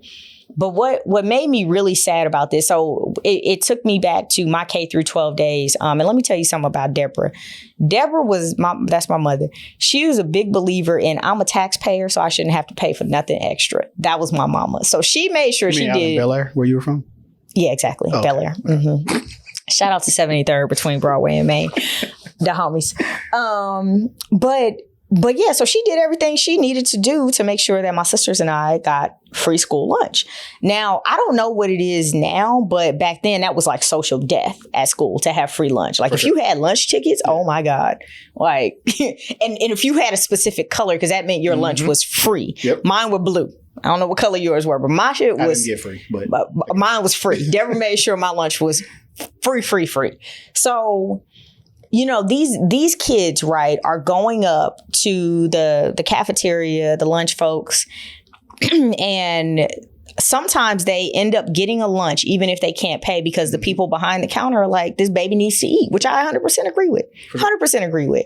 But then they end up running up a tab. If the kid can't pay, there are a few things that could happen because the school is attempting to recover that money for the district. If the district doesn't recover the money, apparently they have to take from like their general operating budget in order to cover that. So they have resorted to things like lunch shaming, which I didn't even know was a term. Pretty much like, giving the kid a different lunch than the other kids, maybe a cold lunch, a cheese sandwich, something other than what the other kids who were able to pay or that actually are qualified for free lunch. There was another school that made a kid work in the cafeteria to work off their tab. A child. As like you're going to school, but you're working in the cafeteria. A small child working in the cafeteria. There have been school. What are you doing as a kid? Like, what are you doing? Go get that cream corn out there. Saute your onions, goddammit. I don't. Can you imagine? No. Let me tell you. What are you doing? Helping with the garbage? I remember one time this camp counselor embarrassed my niece. She may have been 7, 8, 9 at the time. She embarrassed her in front of a group. So when I pulled up to get my niece from camp, my niece is over there crying. My friend happened to work at the camp, Moses. I was like, what happened to my niece? He was like, man, she embarrassed her in front of the whole group. Yeah, it was bad. It was bad because I just felt like that's a child, number one. There's a certain way that you're going to handle a child, period. But then public humiliation is on a whole nother level for me. And you're telling me that you took my niece in front of a group of people and embarrassed her to the point where I just came to pick her up hours later and she's still over here crying? Yeah. I'm on your ass. I can't imagine someone telling me that Malcolm was out there mopping up because you didn't give him lunch money that day. Right. We're burning the place down. Right. It's got to go. Right. It's got to go at this point. So, these schools have resorted to things like sending, one school sent a letter to the family and was like, if you can't pay the bill, we're going to get your kids taken and put them in foster care. They have kept kids from prom, from getting transcripts. Well, that doesn't make sense because if they do that, then they're going to be on free lunch. So, but that's not the district's problem no more. Now the government is paying for the lunch. As long as the district ain't taking the bill. So now it comes back full circle. Hey, the school district and services are rising. Right. So food is more expensive. I think that it was like what $1.75 starting or something like that. Like $2.70 for breakfast. Yeah. And like $2.75 or something for that was lunch. like the high end for lunch. Yeah. But just saying $4.50 for food, right? $4.50 a day. Let's just round it off to 5, and you go to school what 20 days a month, somewhere around there. Yeah. So you're asking a family that's already taking a pay cut. That's already taking a pay cut by just going to work. That's right. To add in their budget, if they have one, another $100 per child. That's right. And I got to feed them on the weekend too. When they're not in school. And you still got to buy groceries. That's it. I got to feed them dinner and on the weekends. That's what I'm saying. Because no, and I guess my whole question was, why isn't this just taken care of anyway? Like I genuinely don't understand why. I mean, we have laws that says our children have to be in school. Correct. They have to be in school. Right. We fund the schools with government funding. Right. You know, if your children are in public schools. But the food isn't? But the food isn't included? Like, is that not a basic human right? Apparently not. No, because we have homeless people, right? Like, we know housing isn't. But I'm talking about even from the food perspective, there's nobody giving them food because you have food banks and shelters that provide the food for them that still cost because they give money from donations, those type of things, right? So no, that's a great point. So you're gonna say I got to send my baby to school, but if I can't, if you don't send them to school, boom, then they're gonna come and take them. I'm in trouble, right? And but if I can't feed them, then you're still gonna come and take them. What if I can't feed them at school and I can't feed them at home?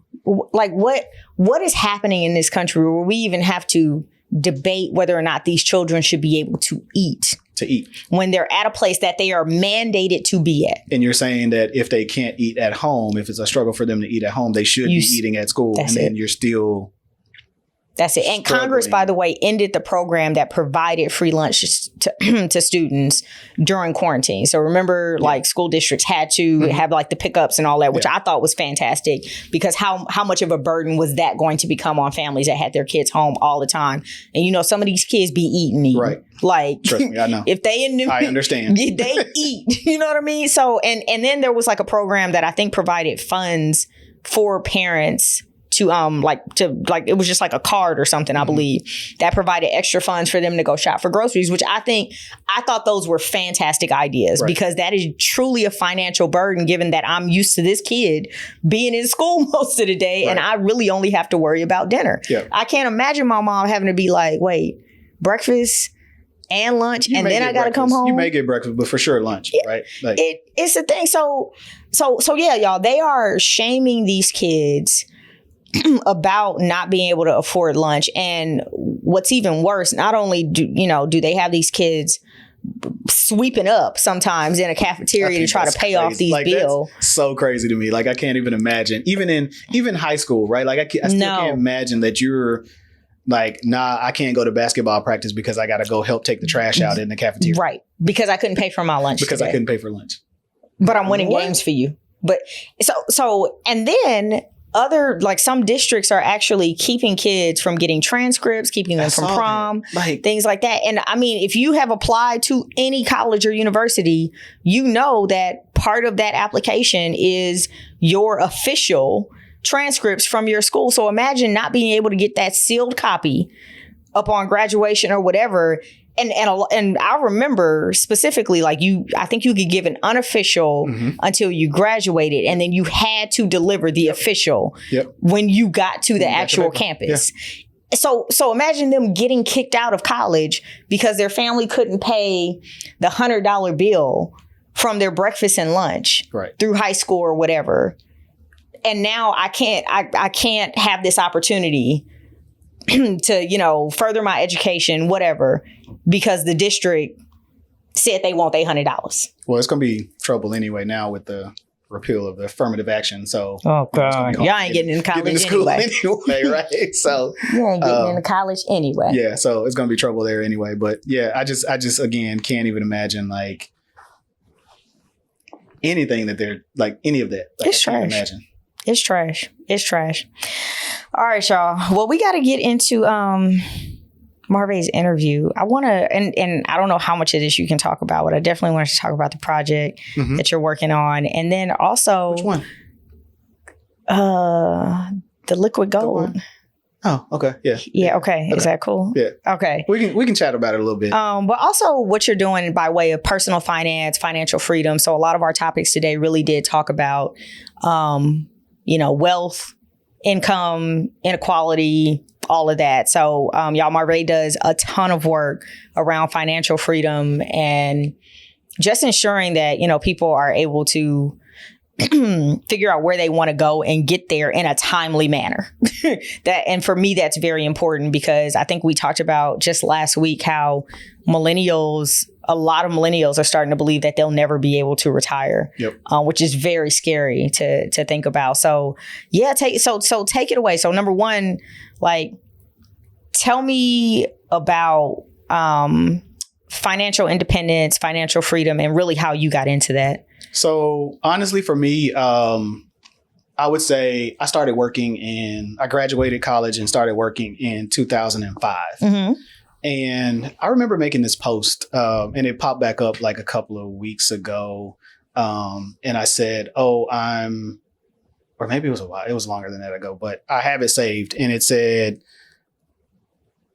I've been working. I think I had started my job and had been working for like a year or so. And it said, have you started or I'm already thinking about retirement. Mm.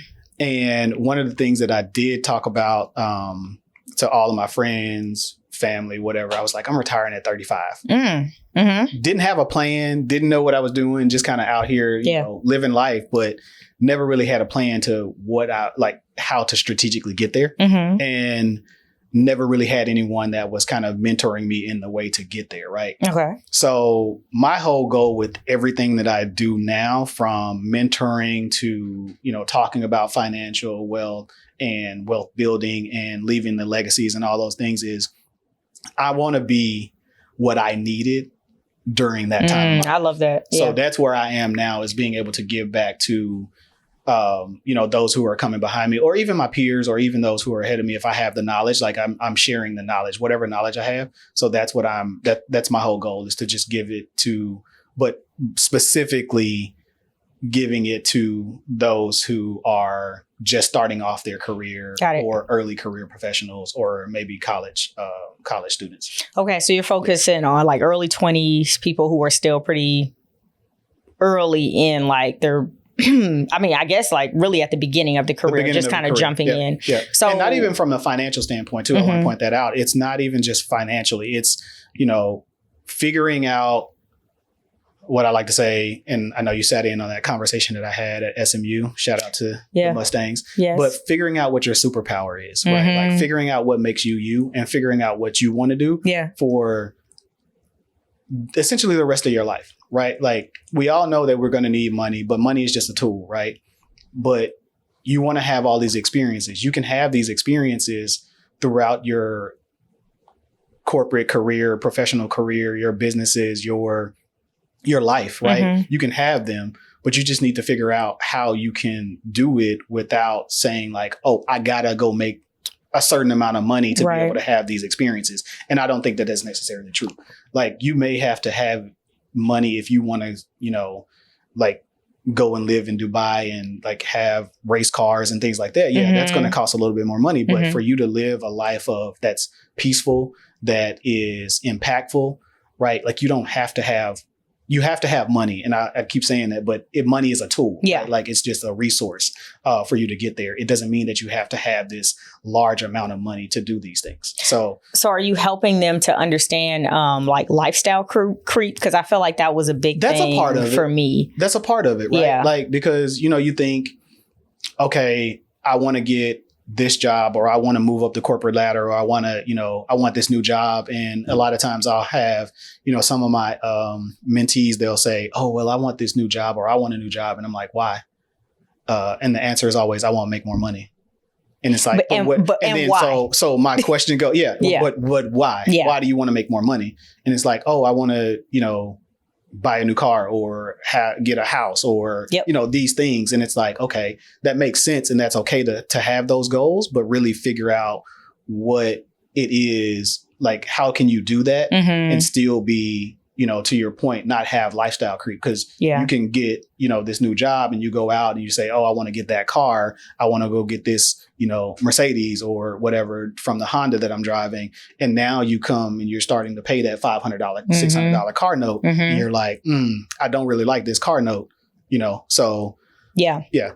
No, that's a good point. Cause when I graduated from business school, like, the big thing was, what are you going to buy? Yeah. Like, what you going to use your bonus on? Yeah. Everybody was coming out with these big salaries, these big bonuses, and immediately it became about consuming. Like what house you were going, what neighborhood you were going to buy your house in, what car you was going to buy. Highland Park, of course. Yeah, like it was, it was like, what's up? What you going to do with your money? And it became crazy. And so, you going to give it to Tyrone? Am I gonna get child? So yeah, it became crazy, and I remember talking to my grandmother when I got my first job out of business school, and she reminded me, more money, more problems. Like more money you had, the more bills that were going to come, because lifestyle creep was a thing, and she didn't even use the term lifestyle creep, but after a little bit of research, like I learned the term. And one thing that she told me was to find a level and a lifestyle that I was very comfortable in, regardless of how much money I made, and to just kind of kick it there. She's like, if you can find some place where like you are happy, regardless of if you're making 100K or 100 mil, like you will always be good, because that means that you found a level of peace within where like things aren't going to necessarily make you happier. More money isn't going to make you happier. And that was probably some of the best advice that I got. Like, hence, I love my house, like the same house that I bought out of business school. You know what I mean? Doing what people told me to do. Right. But I'm so grateful that, I bought somewhere that I genuinely loved, and I've stayed in this house, and will keep it regardless of if I move somewhere else. So I definitely want to, talk more about your ideals around like how we figure out our finances in this crazy economy. So it seems like the 9-to-5 is no longer like going to be secure for people. It's no longer the place where you can go work for 30 years, buy a house, put your kids through college, have a 2-car garage, you and your wife got a car. Like, it's not that anymore. So like, what's your advice for young people coming into this new economy where, it's not Detroit anymore, where your daddy could work in the factory and y'all be good? Like, what's next for us? So I'll say one thing is what I learned on that first job as well is that I have to be as loyal to the company as they are to me. And it sounds bad, right? Not saying that I'm not going in and giving my all. Like, I mean, anybody who knows me knows I was AT&T through and through. Still, because I'm back, right? Like, AT&T through and through. Like, I'm repping the brand. I got the t-shirts. I got the t-shirts, the hats, the pins. I got everything. You be wearing your hat and the t-shirts at the same time. Double nail you.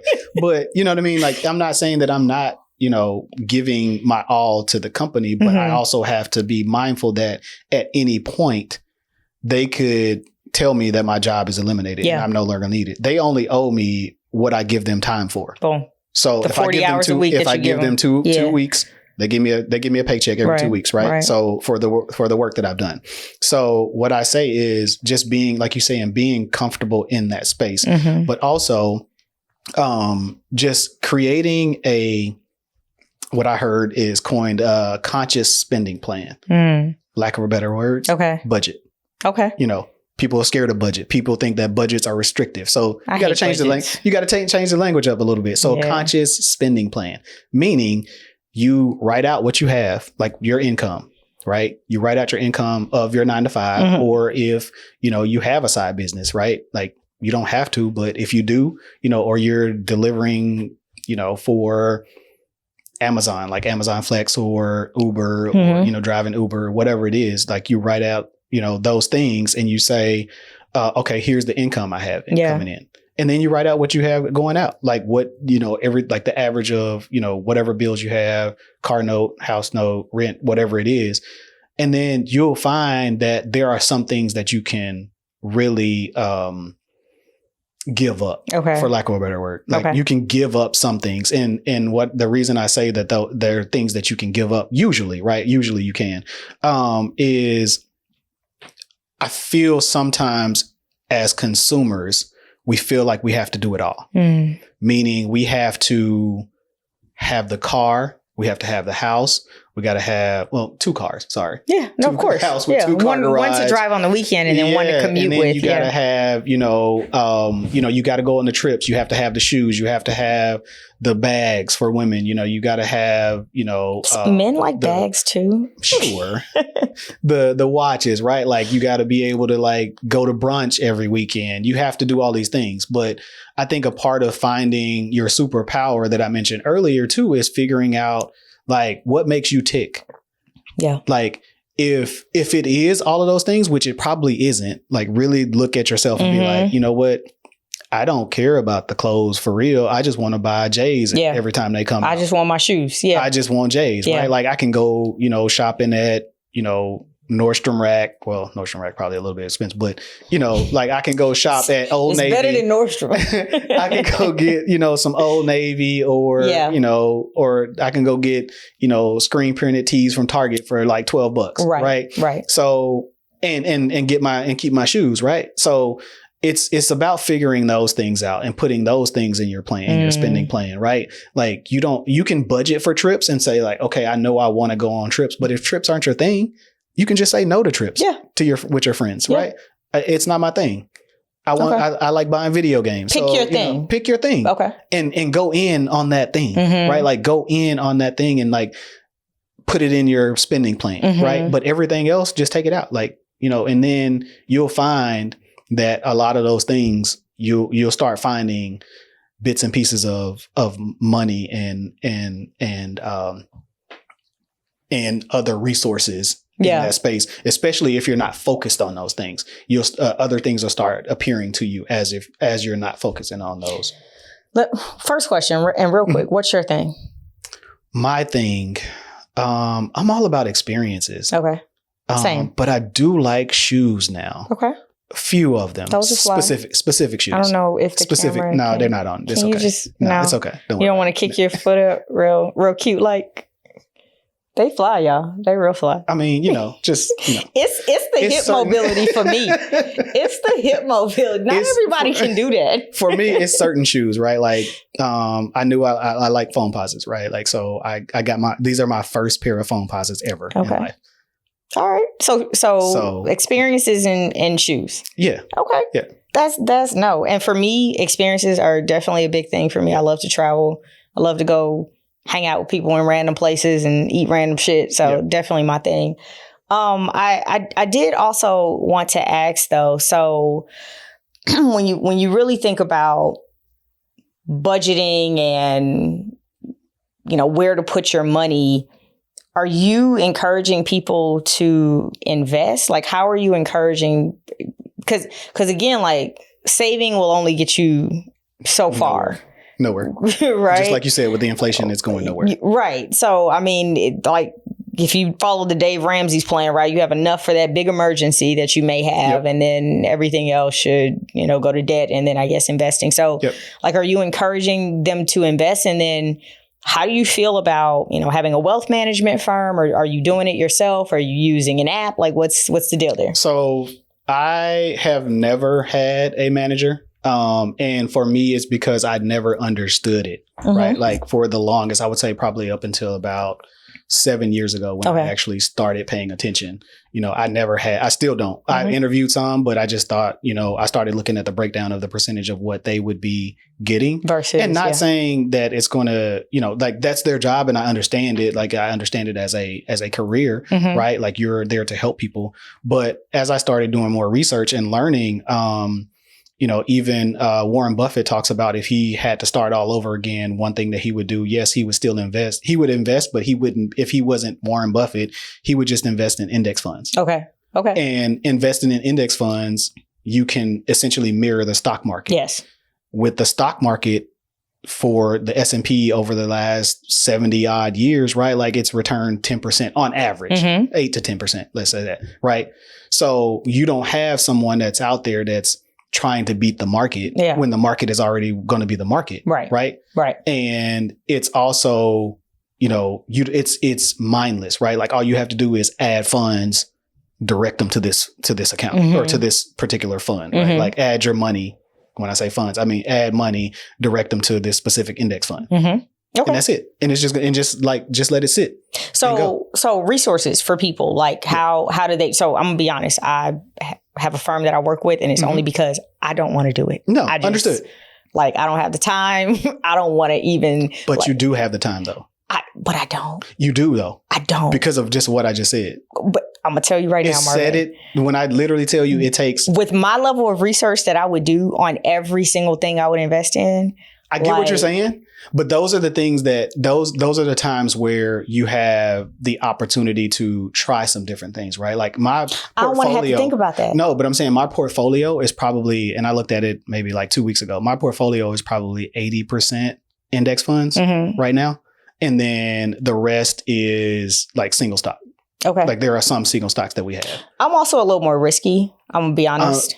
As well. But you can pick the level of risk within that, right? Like I went more conservative once COVID hit. Like I went into kind of like those, like the things I knew people were going to be getting into, right? Yeah. Like, and that makes sense, right? Like, but you're telling your advisor, your person, your rep, hey, we check in. That's what I'm saying. We checking in, yeah. So again, those are the things that I would say that 20% of the things that I can do over there when I'm just like, oh, I just want to just try these things out, or if I want to invest single stock into, like during the pandemic, I actually bought like Walmart and Target.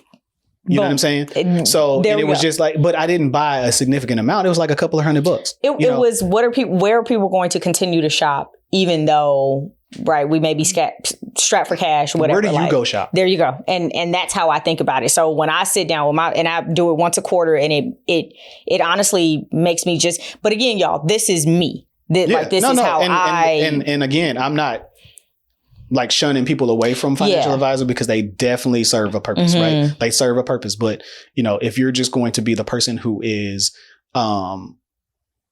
just hesitant about, like, you don't know where the money is going, where you're going, like you can start investing. Yeah. You can open up a simple IRA if you're working, or you can open up a simple brokerage account, right? And just put money there. You do have to go in and direct the funds though. So if I have an extra $50 a month, I'm going to go in and or it could automatically come out of my account, or I can just say, hey, go into my account, grab $50, but then I have to direct it to the index fund, to the S&P 500. Gotcha. Yeah. Gotcha.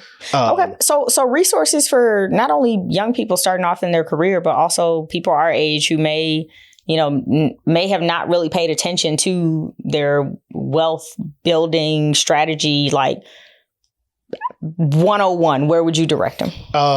It depends on where you are, right? Like if you already have a budget, then you can go and you're ready to start investing. A good book that I read was A Simple Path to Wealth by J.L. Collins. And he talks about just what I was just talking about, of how the index fund is really an easy tool, right? Like to get you to where you need to be. Okay.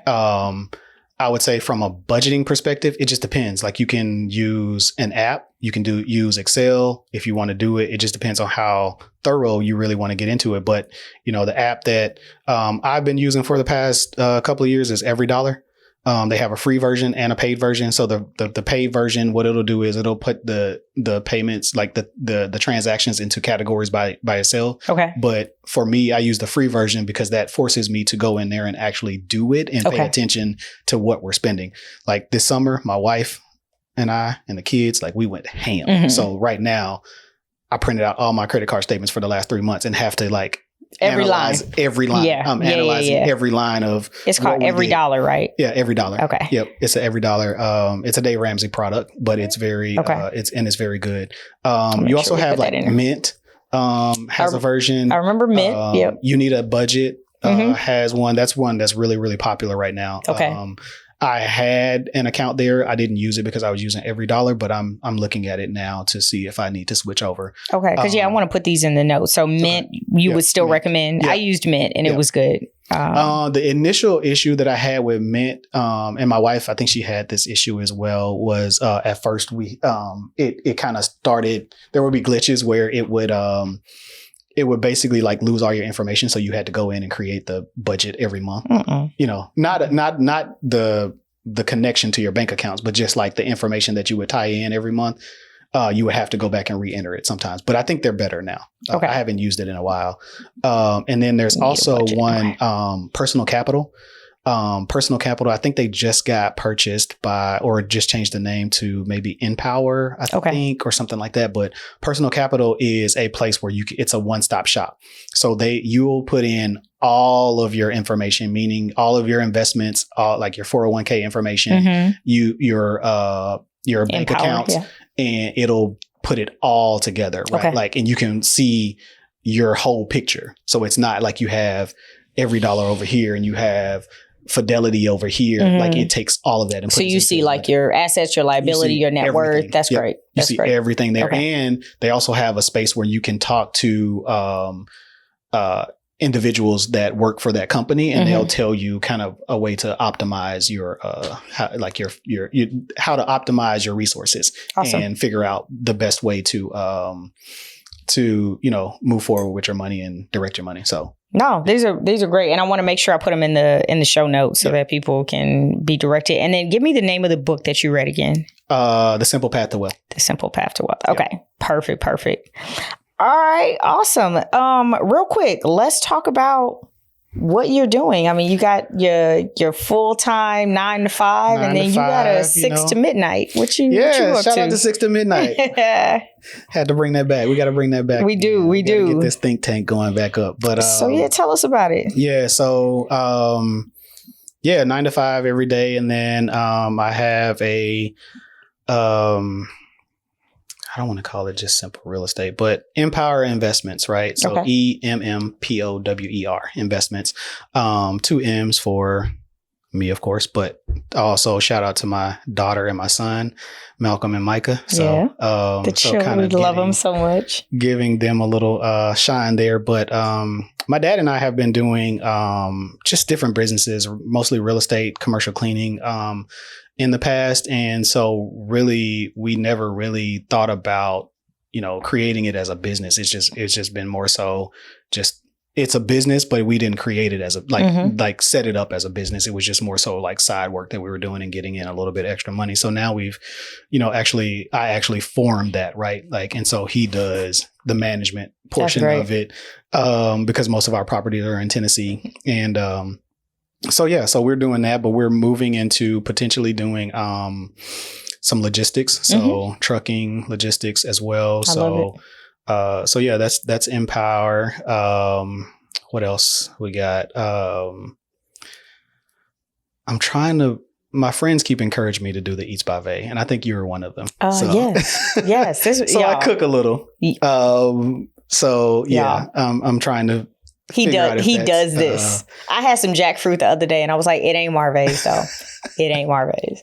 Yeah. So I cook a little. Maybe bringing that one back. I want to point out, y'all. These are when I met Marvay, he was struggling with like chronic allergies, and so he adopted a vegan diet to see if that would help, which it did. Yep. And so crazy enough, a few years later, I ended up suffering with chronic allergies. And Marvay encouraged me. Crazy enough, they say it takes like 2 or 3 years for the allergies to catch up with you. And it took me about 3 years. So Marvay encouraged me to see like if it was, something my diet could help. And I realized that when I cut out dairy for sure, but also a lot of like animal products, that it made my immune system calm down, and like it really helped with my. Crazy enough, I sound like this right now because I've had an allergy attack earlier today. But so at work, Marvay would actually bring me like samples of what he was cooking, and sometimes it would be like jackfruit tacos or some type of vegan chili or something like that. And I was just like, "Yo, you can cook like this." A little bit. I'm telling y'all. And if anybody who has like gone vegan before knows that it's really hard to find like tasty, like savory food. Man, it took me 3 years to kind of figure out what my thing figure was, out how to get it right. Yeah. Figure out how to get it right. And so he had it. He really did. And so I think you've probably shared some of those recipes with other people. And I'm going to encourage you again because it is a known fact that in America in particular, our allergies are getting worse. Yep. And so more people are starting to adopt, dietary changes to help with that, to really calm the immune system down. So not only do I think there's a market for it, but I really do think that we ain't supposed to be sitting around eating meat all day anyway. Man, funny story. So this was just 2 days ago. So I actually made some chicken for I've been eating less chicken probably about a month. Mm-hmm. And I love chicken. Let me put that out there. Like a good chicken wing, I'm on it. But I made some chicken probably Monday night, and my family and I ate it. And man, I tell you, when I woke up the next day, I felt it. Yeah. Like I can feel it. Yeah. Like yep. And I don't know if I ate too much of it, but whatever it was, the sinuses, it just came right on back. And I was at work like, yep. Is anybody else feeling the same way that I am? Is the air dirty? No, it's real. Yeah, no, it's so insane. So yeah, I haven't done I usually do 30 to 40 days once a year vegan just to reset. Mm-hmm. So I haven't done that this year. So it may be time to go ahead and let me know when you do it. I'll hop on it. Cause granted it is summer, so allergies are just going to be bad right now, period. But in the last few days, I've been noticing like, okay, it may be time to go on and get that good reset. And for me, when my allergies flare up, it also triggers my asthma, which I thought I had outgrown until these allergies popped up on me a few years ago. And all of a sudden I'm having like full on asthma attacks again. And so, I was actually getting ready to start immunotherapy.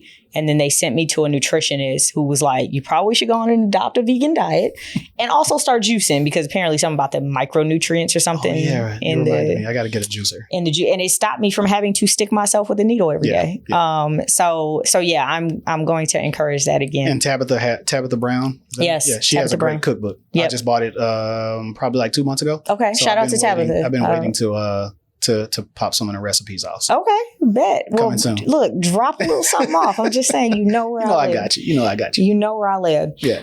All right. Well, we're going to wrap this up. I got to ask you one question before we go, though. Mm-hmm. What you mad about today?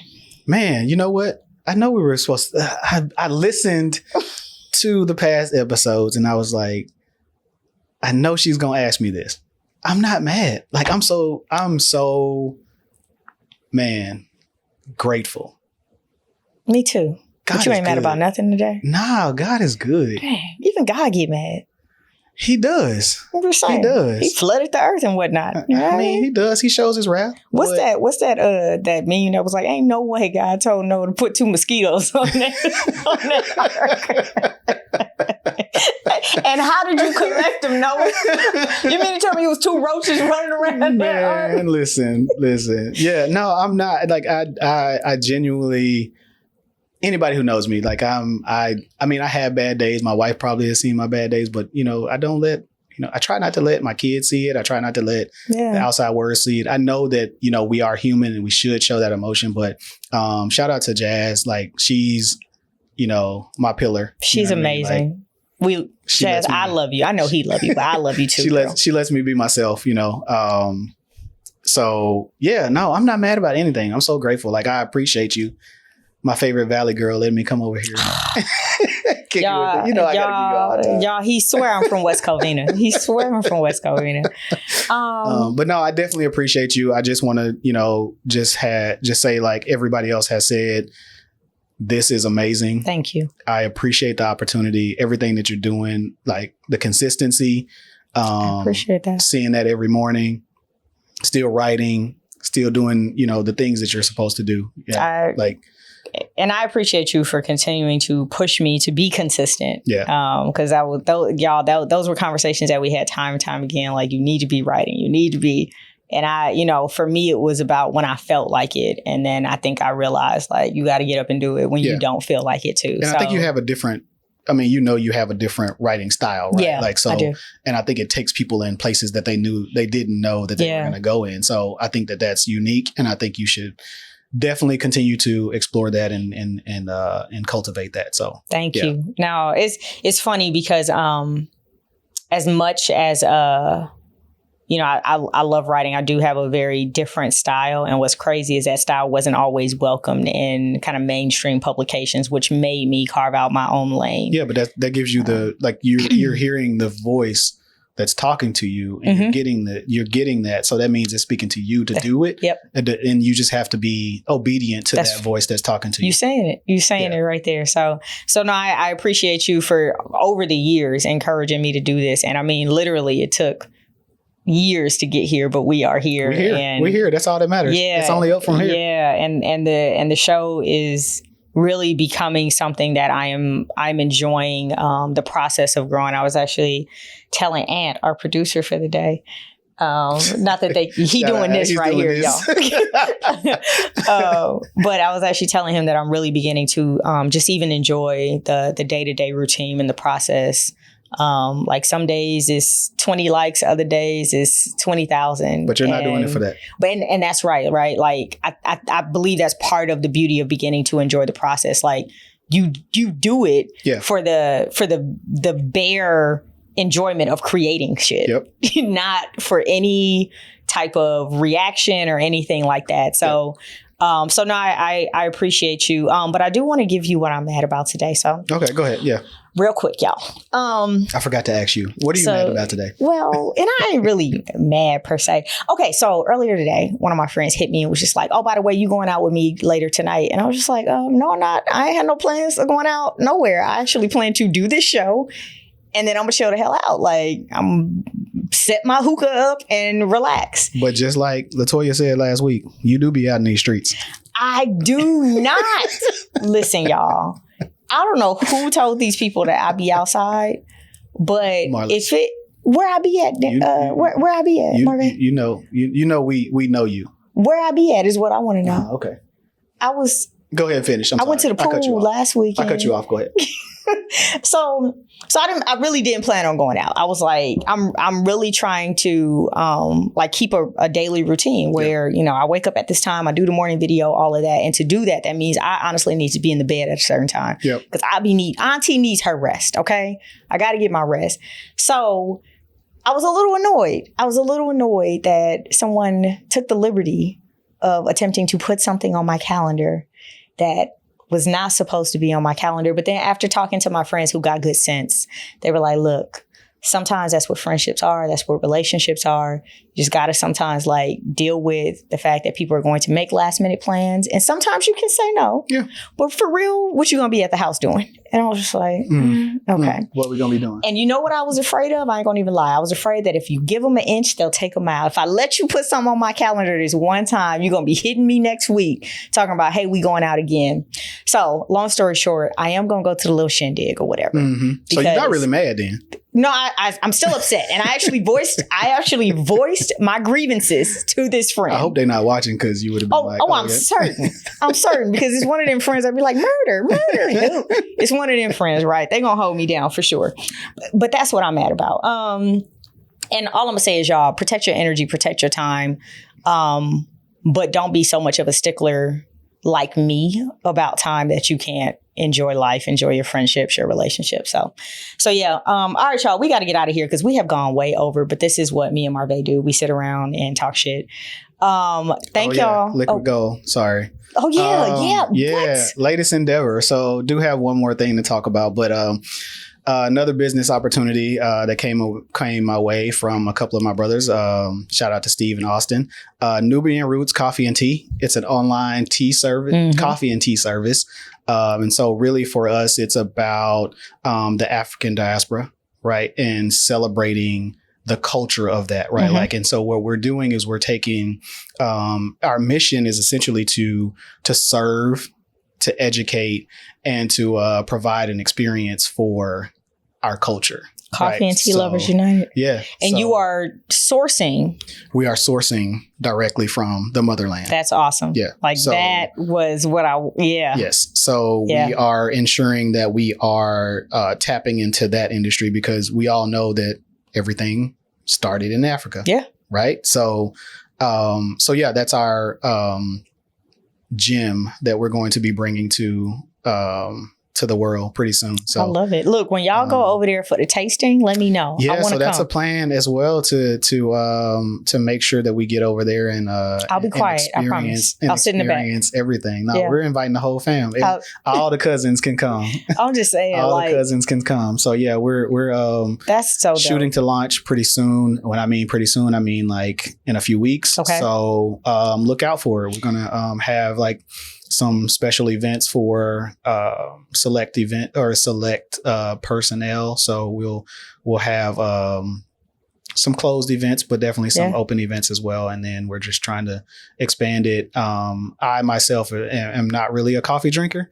However, I'll take your portion. For me, it's more about the nostalgia, right? Like my dad drank a cup of coffee every day, right? Like, so for me, it's about waking up to the smell and having that smell. And my wife drinks every day, right? Like, and so for me, it's about waking up and memories of my childhood and what that brought and kind of the happiness that I saw. Not necessarily that he got from coffee, but just the experience of it because he grew up in a house where his grandfather would drink coffee every day. So it's I got it from my grandmother. Yeah, it's a generational thing usually, right? And so I didn't get the gene. Well, it skipped my mother, but it skipped me. But my wife loves it. And so just thinking about, for me, it's more about just seeing how many people enjoy it. And it's not even about just coffee and drinking coffee and having to have it in the office setting. It's an experience. And that's what I'm learning as well, is that, the people that we've been introduced to, they talk about the experience of it, right? For me, it's the way that I welcome the day. Like anyone who drinks coffee knows that like it actually after a while it does very little to wake you up. Yeah. But it really is about the routine of getting up and like having this motion that eases you into the day. And so for me, that's exactly what it is. And I love the smell of a coffee shop, like walking into a coffee shop. Like I love the smell of it. I just don't drink it. Yeah. And I don't like, and in my mind, it's about drinking it from the perspective of having it to give you energy, right? Like, because that's what you think about. That's usually in how the corporate environment, right? But for true coffee connoisseurs, we know that it really is about that experience. And so I think that's beautiful that you all are tapping into that, because a lot of us did pick it up from parents or grandparents. For me, my grandma, my mother didn't drink coffee, but definitely my grandmother. And I remember she was an early riser, so she would get up and make her coffee and like read her Bible. And, she would let me hit the corner of the mug every so often. So I actually started, tasting coffee very early in my life. And now it's the same way for me. Like I genuinely can't even sit at that desk until I have a cup of coffee in my hand. I will say though, that I do come off of it once a year to make sure that I can like still get away because caffeine is an addiction. My vegan, that I go vegan every like 30 or 60 days once a year. It is an addictive habit. Like caffeine actually is addictive. So you tend to go through withdrawals if you don't have it. So I come off of it once a year and I do the headaches and the jitters and all of that. And then I go right back to it because again, for me, it's about the experience rather than anything. So I can't wait to see what y'all do. I'm excited about that. Like you said, shout out to Steve and Austin. My guys. Yeah, for bringing this up. That's super dope. But all right, we got to get these people out of here. Yeah, let's go. Late. I know we've been here for a couple of hours now. I didn't think it was going to last this long. Let's see. Tell the people where to find you real quick. Man, IG, Twitter, at Marvá D Morrow, MarvADMorrow. And then Facebook, LinkedIn, Marvá Morrow. All right. Yep. Simple as that. And that's it. And make sure y'all follow, like, subscribe, tell your mama, your mechanic, all of that. Yeah, share this episode. Yeah. I want this one to be the most watch and listen to episode. I mean, put that out there, because why not? Why not? Right? That's what I want. Where my people at? Where my people at? Call it what you want. What are YouTube at? Man, I love it. All right.